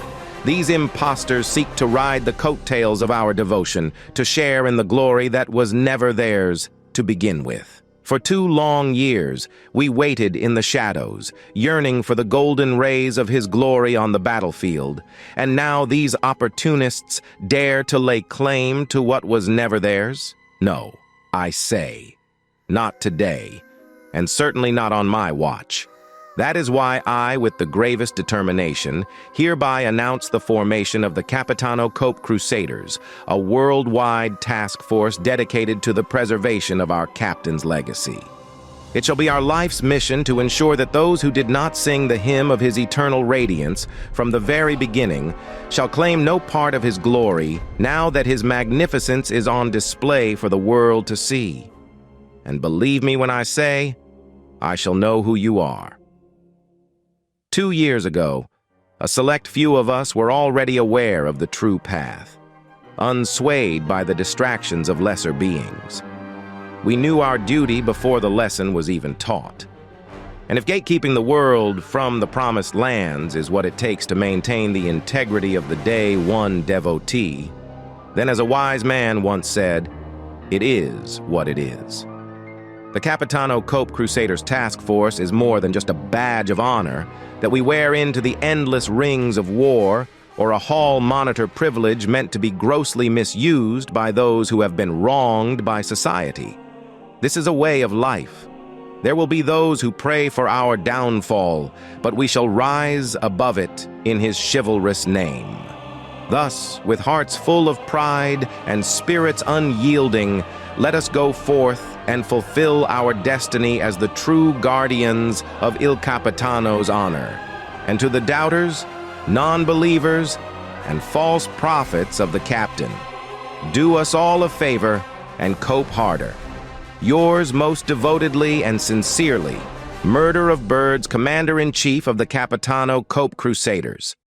So, if you couldn't tell, I'm kind of a big fan of Il Capitano ever since the Winter Nights Lazo trailer dropped. And I don't care what happens to this man. He could die, he could defect from the Harbingers, he can get possessed by the Abyss and slaughter everyone off the face of Teyvat. I don't give a damn. All I care about is that my favorite Harbinger is finally here after 2 long years of patiently waiting. I was hyped as hell to see him in the trailer. I'm looking forward to anything and everything he has to say about why he's decided to pull up on Natlan like an absolute Giga Chad. And I'm excited, ultimately, I'm excited to share Oh Captain, My Captain with all of you watching. Everybody that eventually becomes an Il Capitano fan, I would just love to know the fact that my devotion and dedication to this man has paved the way for others who may not have seen the true light at the end of the tunnel. We finally have the man, the myth, the legend, the #1 stronger than your favorite Fatui Harbinger. Il Capitano is here, and I just want to see him pop off and do his thing. I don't care what happens. The fact that he exists is enough for me. I will take it an extra step further if he's playable, but if he's not playable, I'm not like these people that are like, it's all about me. No, it's all about him, and I'm just happy to be here. Apparently, he's doing it for more than just the Tsaritsa. He might actually be here as standing on business, but whatever affiliations he might have in Natlan. And the first thought that crossed my mind is, okay, so number one, this is personal, and Capitano might actually be from Natlan. Now, before I get ahead of myself, I have long since theorized that Il Capitano's identity might be one of two individuals of Mondstadt's origin, of Mondstadt's past, if not both during different points in time. So one theory that I presented that's actually featured in my Winter Nights Lazo reaction from 2 years ago is that I thought it would be cool if Il Capitano was somehow Imunlauker, who was the sole survivor of the fallen civilization of Solvendagnir, which is now known as Dragonspine, from thousands of years ago during Mondstadt's ancient past. We never found out what happened to him. He basically left the nation after the entire place was killed off by the Abyss. Another theory that I proposed, which is widely regarded within the community, but one that I came to my own conclusions on as well, is the idea that Il Capitano could potentially be the bloodstained knight of Mondstadt's distant past. This theory aligns a lot with Capitano's aesthetic, the fact that he has a faceless mask, his sense of honor and chivalry after his run-in with Grandmaster Varka's expedition team from what Mika mentioned during the event of Vinelacefest, and potentially his sense of justice to ally himself with the Tsaritsa, as the Bloodstained Knight pledged to right the ultimate injustice of the world after discovering that the cursed monsters of Conria that he had been slaughtering were actually human beings to begin with. And going a step further with these Mondstadt comparisons, I've also seen a lot of like side-by-sides of Capitano's sword stance mirroring that of Kaya, who is the present-day cavalry captain of the Knights of Favonius, which is an interesting detail because the Bloodstained Knight's original identity was actually that of the White Knight, who fought for justice and trained under the Knights of Favonius' second-in-command Wolfpup Rostam from 500 years ago. Wolfpup Rostam was his teacher and was also the lover of La Signora back in the day, Rosalind, who eventually died during the Cataclysm of Mondstadt 500 years ago. So I've gone as far as to suggest that Capitano could be one of these two figures, if not both of them, like a Pokemon over different points in time, if he is in fact hundreds of years old like many other members of the Harbingers have been. And a big reason why I freaked out so much when we saw him in the trailer is because I was like, oh, well, what if he has Cryo to represent Solvendagnir and Imunlauker, but also a sword because that was the main weapon of the Bloodstained Knight. And then seeing the trailer and seeing that he had a Cryo sword was a big deal to me. What do you expect for the vision element that Capitano will have if he's playable? I think he'll either be, I'll be honest, I think it would be kind of cool if he's Cryo Hydro, like Permafreeze. If he has a vision and a delusion, I think that would be pretty cool. I've already had the theory that he's either one of two individuals. He's either Imunlauka from Solvendagnir or he's the Bloodstained Knight. If he's Imunlauka, it would make sense because Solvendagnir is literally Dragonspine, which is literally like an ice freaking tundra now. And also, Mika mentioned that his eyes are icy blue, like his eyes gave off like a blue aura to them. So blue to me is like, out of the two elements, it's either ice or it's hydro. Not saying that his eye color signifies what element he is, but like that's the only thing I have to go off of. So I'm like, okay, that's kind of cool. But if he's also the Bloodstained Knight, chances are he's going to be a sword user because the Bloodstained Knight's signature weapon is the Dark Sword from the Battle Pass. This is the Bloodstained Knight's signature weapon. It is the Black Sword. So if that is Capitano, he's going to be a sword user. So sword, Cryo, but like for the playable unit, we're not going to get two visions, right? We didn't get two visions for Child. So for the main unit, I would want him to be ice. Basically just be like another Kaya, but better. Be a 5-star Kaya. Literally be a 5-star Kaya and I'll be happy. I love Kaya. He's in my top 3 favorite characters already. So yeah, that's what I personally think going into that. I think that would be pretty dope. And if it happens, you heard it here first, as we're about to start the version 4.8 summer event. Not a Ghostwriter, by the way, but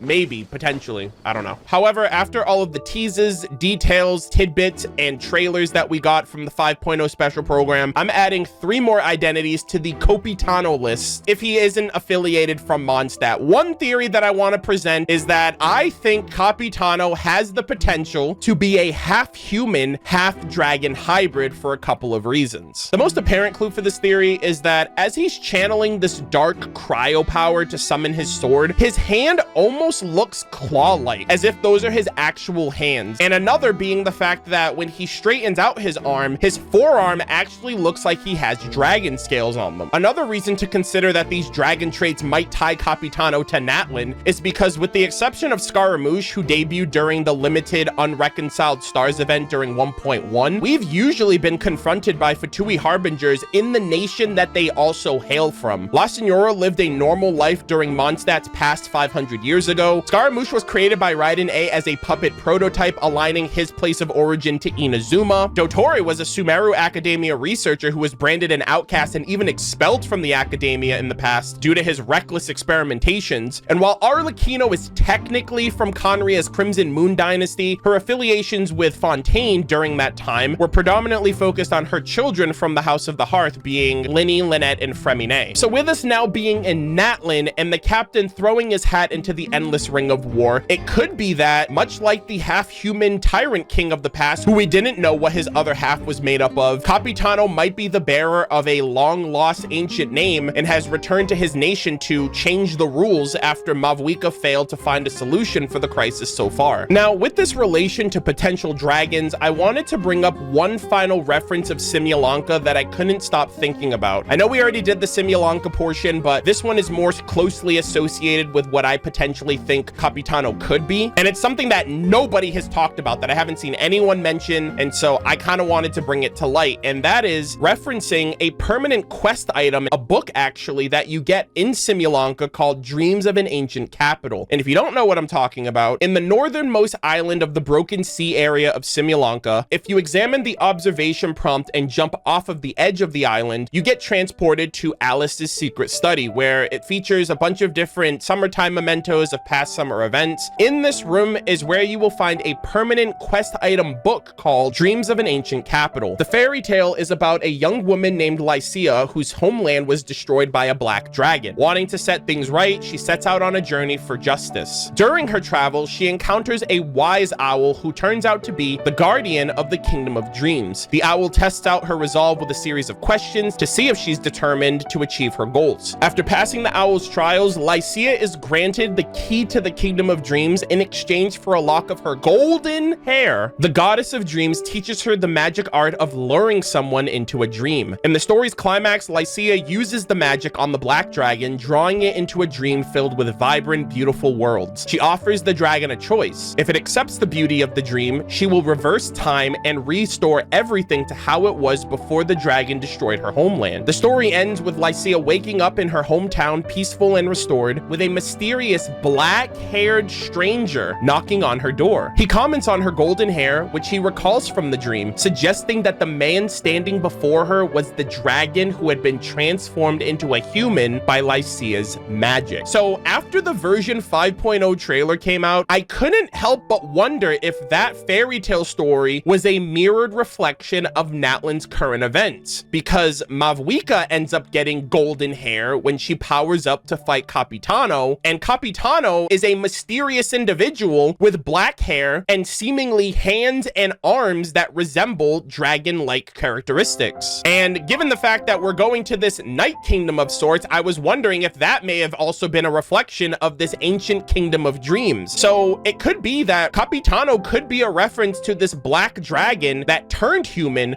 which would explain his human-like form, dragon-like claws, dragon scales on his forearms, black hair parallels, and everything else that we got from that book. And not only that too, but it seems like the lesson of the book was by sacrificing a piece of herself, Lycia was able to restore peace through compassion rather than violence. And so I think trading her golden hair represents maybe Mavuika potentially giving up something precious or personal to her in order to deal with the conflict. I just couldn't help but think that that fairy tale story is a reflection, because the gold hair reminded me of Mavuika, the black hair reminded me of Capitano, and obviously we don't understand the true context of things. I don't know if he's actually a dragon, but all of these things pointed to this being my new favorite theory to apply for Capitano, with the exception of, you know, Imunlauker and the Bloodstained Knight, which I'm still hoping that that comes to pass. But yeah, that's one of my theories. And my second, more copium-induced theory is pretty much the same thing, but I do think Capitano might be the Cryo Dragon Sovereign instead, given the fact that, you know, he's the strongest of the Fatui Harbingers, he wields wields a somewhat dark cryo-like ability to summon his sword. And the funny thing too, which was also kind of weird from the live stream, but during the live stream, the developers were asked about if his armor would cause him to suffer from heat stroke in Natlan, and they responded by saying, quote, due to some reason, he is unlikely to get heat stroke. Now, the first thing I thought was,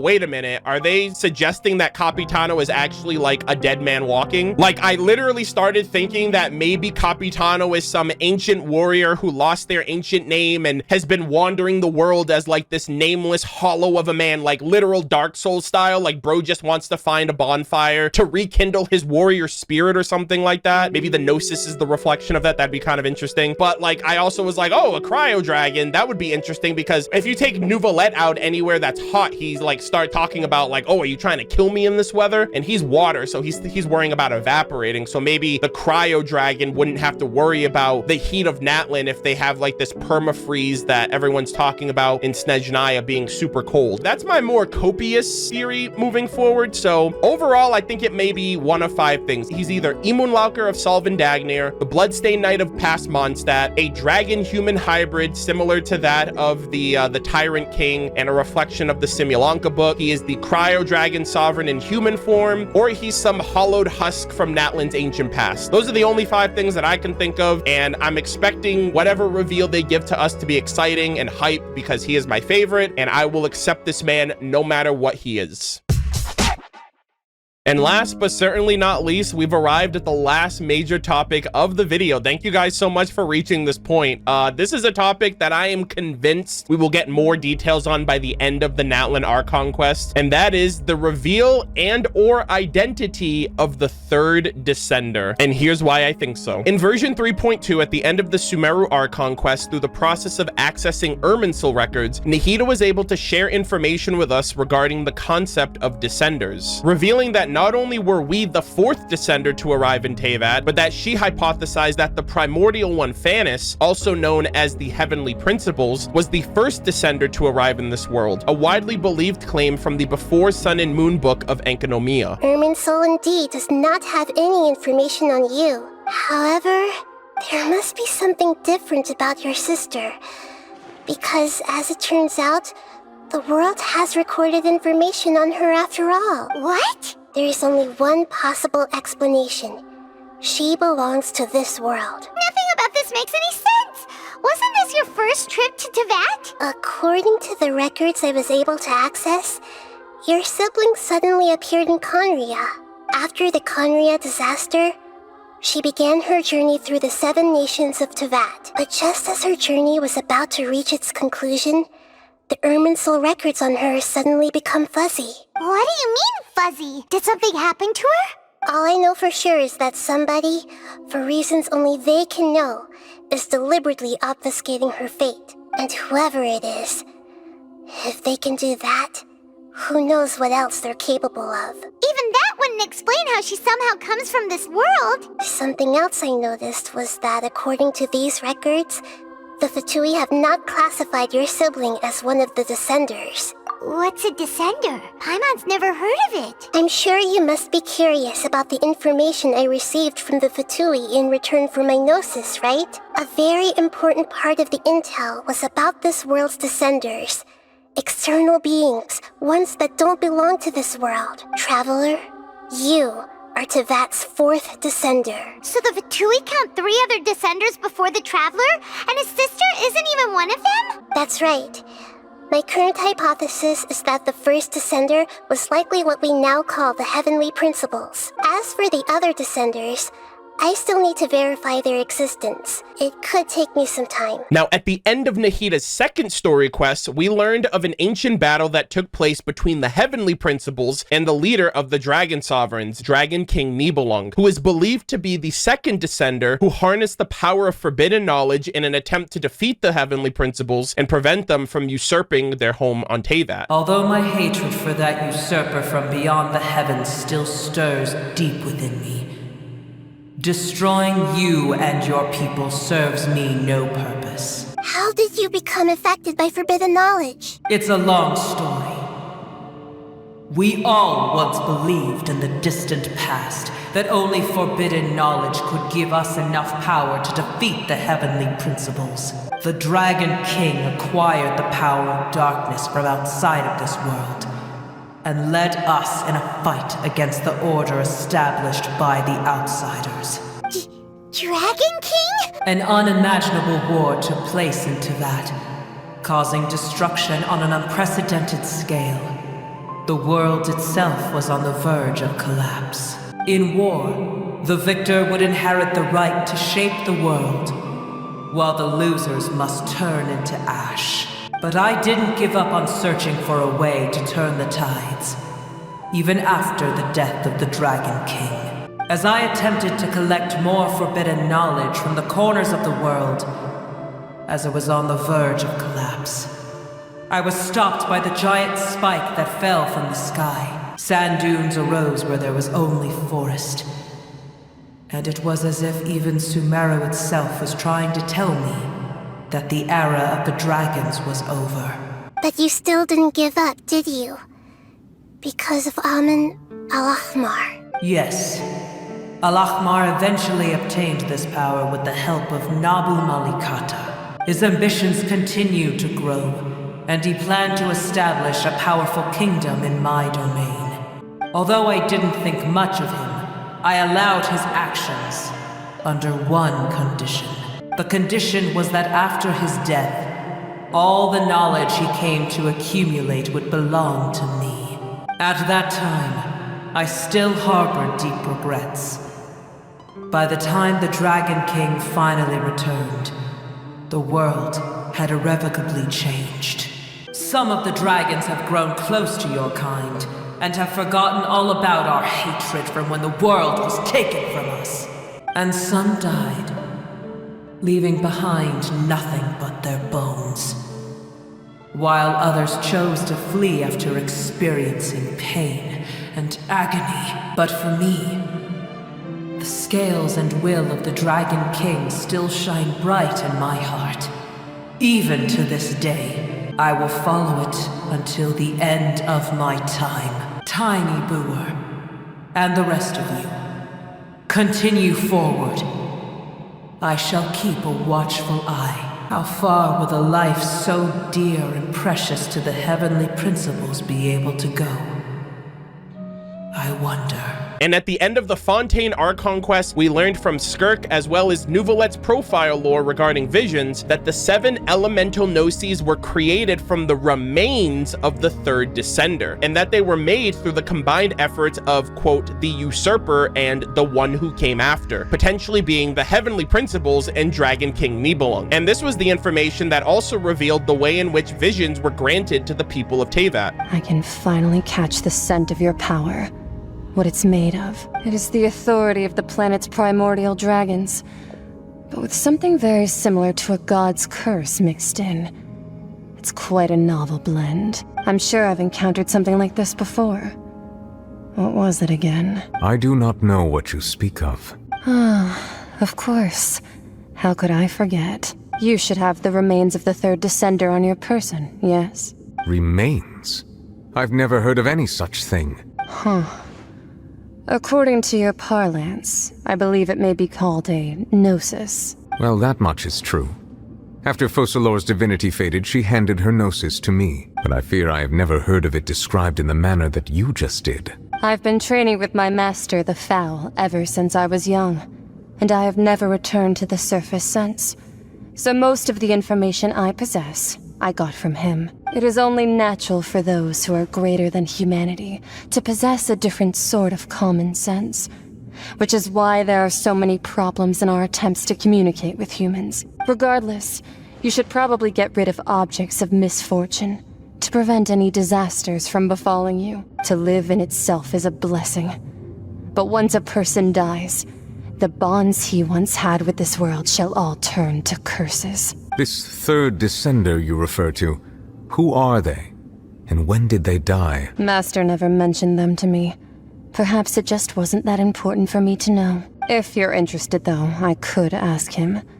I'll be sure to pass the answer on to you next time. Next time? You believe we will meet again? I do. Wait. I have a disciple of my own, don't I? He can be the messenger then? That's what she told me. Whether it would prove useful or not, I wanted to pass that information on to you. The remains of the third descender? That's what the Gnosis actually are. Paimon just thought they looked like chess pieces. How could they be a person's remains? All the same, assuming that there was no misunderstanding or special metaphor at play, that is what she meant to say. She said that it would bring misfortune and that you should check it, which is why you gave it to the Fatui. If she speaks the truth, then I would simply be putting Fontaine at unnecessary risk by keeping it here. I had guessed that you might already be familiar with this concept, but I did not expect you to be one of them. That means that the Gnosis, which are exceedingly element compatible and can even enhance elemental abilities, do indeed come from the third descender. Really? So in all this time, no new electrovisions have appeared in the outside world? Well, what I can say on this topic is subject to certain constraints, but it is not by my will that visions are granted or denied. The key is people's desire, and, well, there's another side to it too. Neuvillette does not need a vision to manipulate the elements. However, there were some things he learned only after regaining his complete form. Severely wounded in the Great War of Vengeance, the usurper had their functions ruined, and could no longer use their absolute authority to suppress the original order of this world. To continue to subdue and control the resentments and loathing of the world, the usurper and one who came after created the Gnosis together. So it came to be that an order was made to be upheld, and thus did humans come to only possess these 7 remembrances, and all fragments of the primordial were driven to devour each other. From that day on, whenever a person's wishes reached the heavens, the 7 overseers of the material realm were duty-bound to grant them a gift. Though they might know nothing of who or what wish had stepped into the threshold of the sacred, the 7 Archons still had to impart a shattered shard of their mastery to that person. And when one so gifted completed their duty, the gift the gods would receive in return would be more abundant still. Neuvillette obeys no edict from the heavens, but he does acknowledge human will. So he too set aside parts of himself, as like unto the dragon treasure hoards of old, awaiting valiant humans to come and claim them.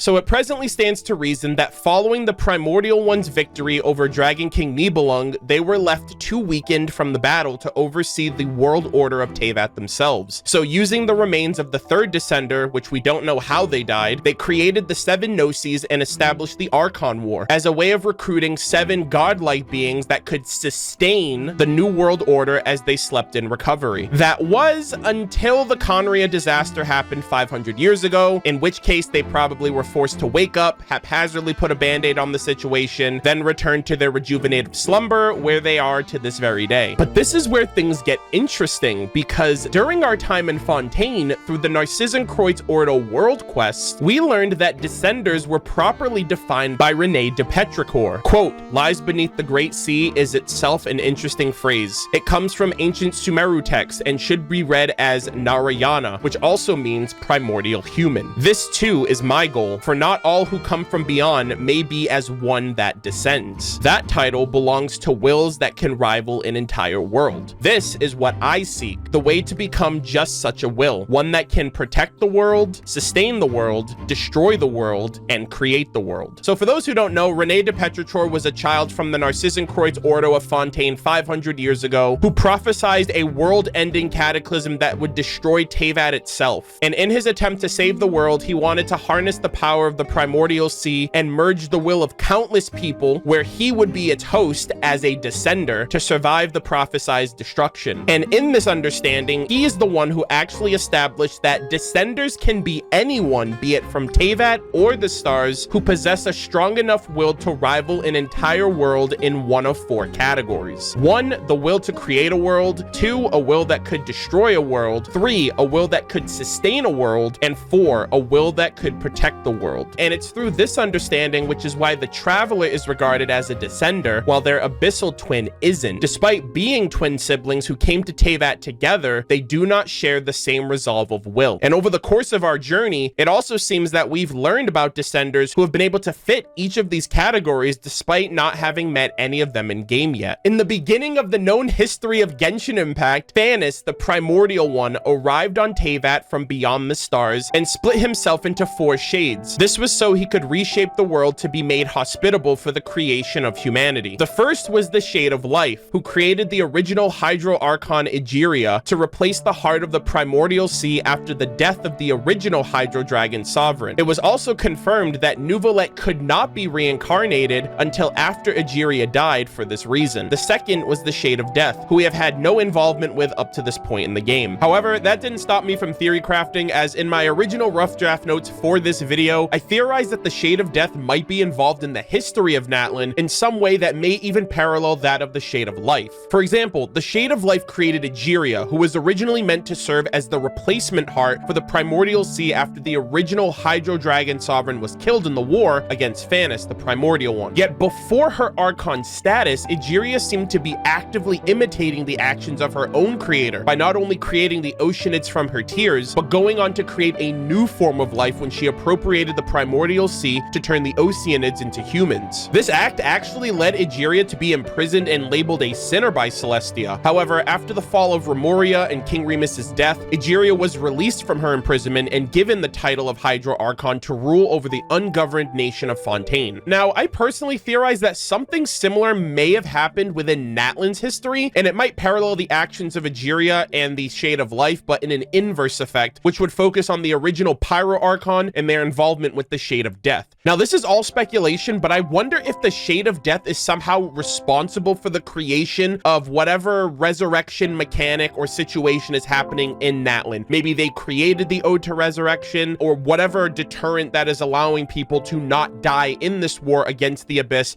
if my initial theory stands true. And similar to how Venti and Raiden Makoto had involvements with the Shade of Time, and how Egeria is involved with the Shade of Life, I'm curious if the Pyro Archon has the ability to resurrect like a phoenix due to the influence of the Shade of Death preventing things from dying through the process or through the creation of either the Night Realm or the creation of the Pyro Archon themselves, similar to how Egeria was created by the Shade of Life. And if you thought I was done coping for Capitano, you're capping, because I actually have another crack theory. I was immediately thinking about, okay, well, how does the Shade of Death involve all of this? And then I remember the developers mentioning that bro can't get heat stroke, and I was like, does that mean he's a dead man walking? Is he real? Is he alive? Is he a hollow person? And then I was like, wait a minute, what if Capitano's ranked #1 strongest member of the Fatui Harbingers because bro was actually unable to die? What if bro was actually created by the Shade of Death, similar to how Egeria was created by the Shade of Life, which would explain the dark aura that manifested around his summoning of his sword and just kind of gave him like this dark, nefarious vibe to him. Bro might actually be a dead man walking. I think that'd be super cool. Regarding any of this stuff, I just think it would be kind of interesting if we had another Shade be involved within the actions of Genshin. It has been a bit of time. You know, we learned about Istaroth during Enkanomiya. We learned about the Shade of Life during Fontaine. With us now going to Natlan, I think it would be appropriate to learn about another Shade, and I just couldn't help but notice all of these parallels at their most basic nature. The Shade of Life paralleling the Shade of Death, the Hydro Archon paralleling the Pyro Archon, and even more so the Primordial Seed creating life, while the Ode of Resurrection potentially prevents death. So a lot of parallels and just something to think about. The third was the Shade of Time, known as Kairos in ancient times, but more commonly in the present day as Istaroth, the god of time, who shared being worshipped by the people of Mondstadt alongside the animal Archon Barbados in the past. And she may or may not be Venti's mom, but that's a topic for another video. And the fourth was the Shade of Space, who might actually be the unknown god, or the sustainer of heavenly principles from the start of the game, due to their space-bending powers that almost kind of mirror that of the Hersher of the Void from Honkai Impact 3rd. And let me tell you something, if you hate artifact farming, you can also blame the heavenly principles for that too, because it's widely believed that each of these shades represents one of the 4 artifact set pieces that we've painstakingly been grinding and even praying to all of these years. The Flower of Life, the Plume of Death, the Sands of Eon or Time, the Goblet of Eonathim or Space, and the Circlet of Logos could represent the Primordial One themselves. Anyways, the heavenly principles and these 4 shades defeated the 7 7 sovereign dragon lords, along with Dragon King Nibelung, and with his primordial might created the world of Teyvat that we know today. This fulfills the first Descender criteria of having a will strong enough to create a world. Dragon King Nibelung, in his desperate attempt to combat the invading forces of the Heavenly Principles, ventured beyond the stars and returned as the second who came, after attaining the dark powers of forbidden knowledge, becoming strong enough to destroy the very world of Teyvat in the process. He fulfills the second Descender criteria of having a will strong enough to destroy a world. As for the third Descender, all we can infer is that the remains of their very being are sustaining the now fractured pillars of the Primordial One's original world order, and through the 7 Gnosis, the institution of the 7 may be the only thing keeping this world from spiraling at the hands of the Abyss and forbidden knowledge altogether. This fulfills the third Descender criteria of having a will strong enough to sustain a world. And for our role as the Traveler, we've been offering our aid in protecting the world of Teyvat across every Archon Quest, World Quest, and nation that we've come to, more than fulfilling our fourth Descender criteria as having a will strong enough to protect the world by the end game. At least I hope. So if Sumeru and Fontaine gave us all of this dense information and lore about Descenders and Descender status, I think it's to be expected that by the end of the Natlan Archon Quest, we could potentially learn about the identity of the third Descender, or we might even learn that the Saritsa's plan is to resurrect them once she obtains this final Gnosis at the end of version 5.3. After all, the Gnosis are the remains of the third Descender's body, and if it's possible, 1 Gnosis amplifies elemental power, 2 Gnosis can access Irminsul, who knows what 7 can do. I know it seems like a stretch, but we tend to get Descender information every year so far, and I'm expecting either of these things to happen within the next couple of months.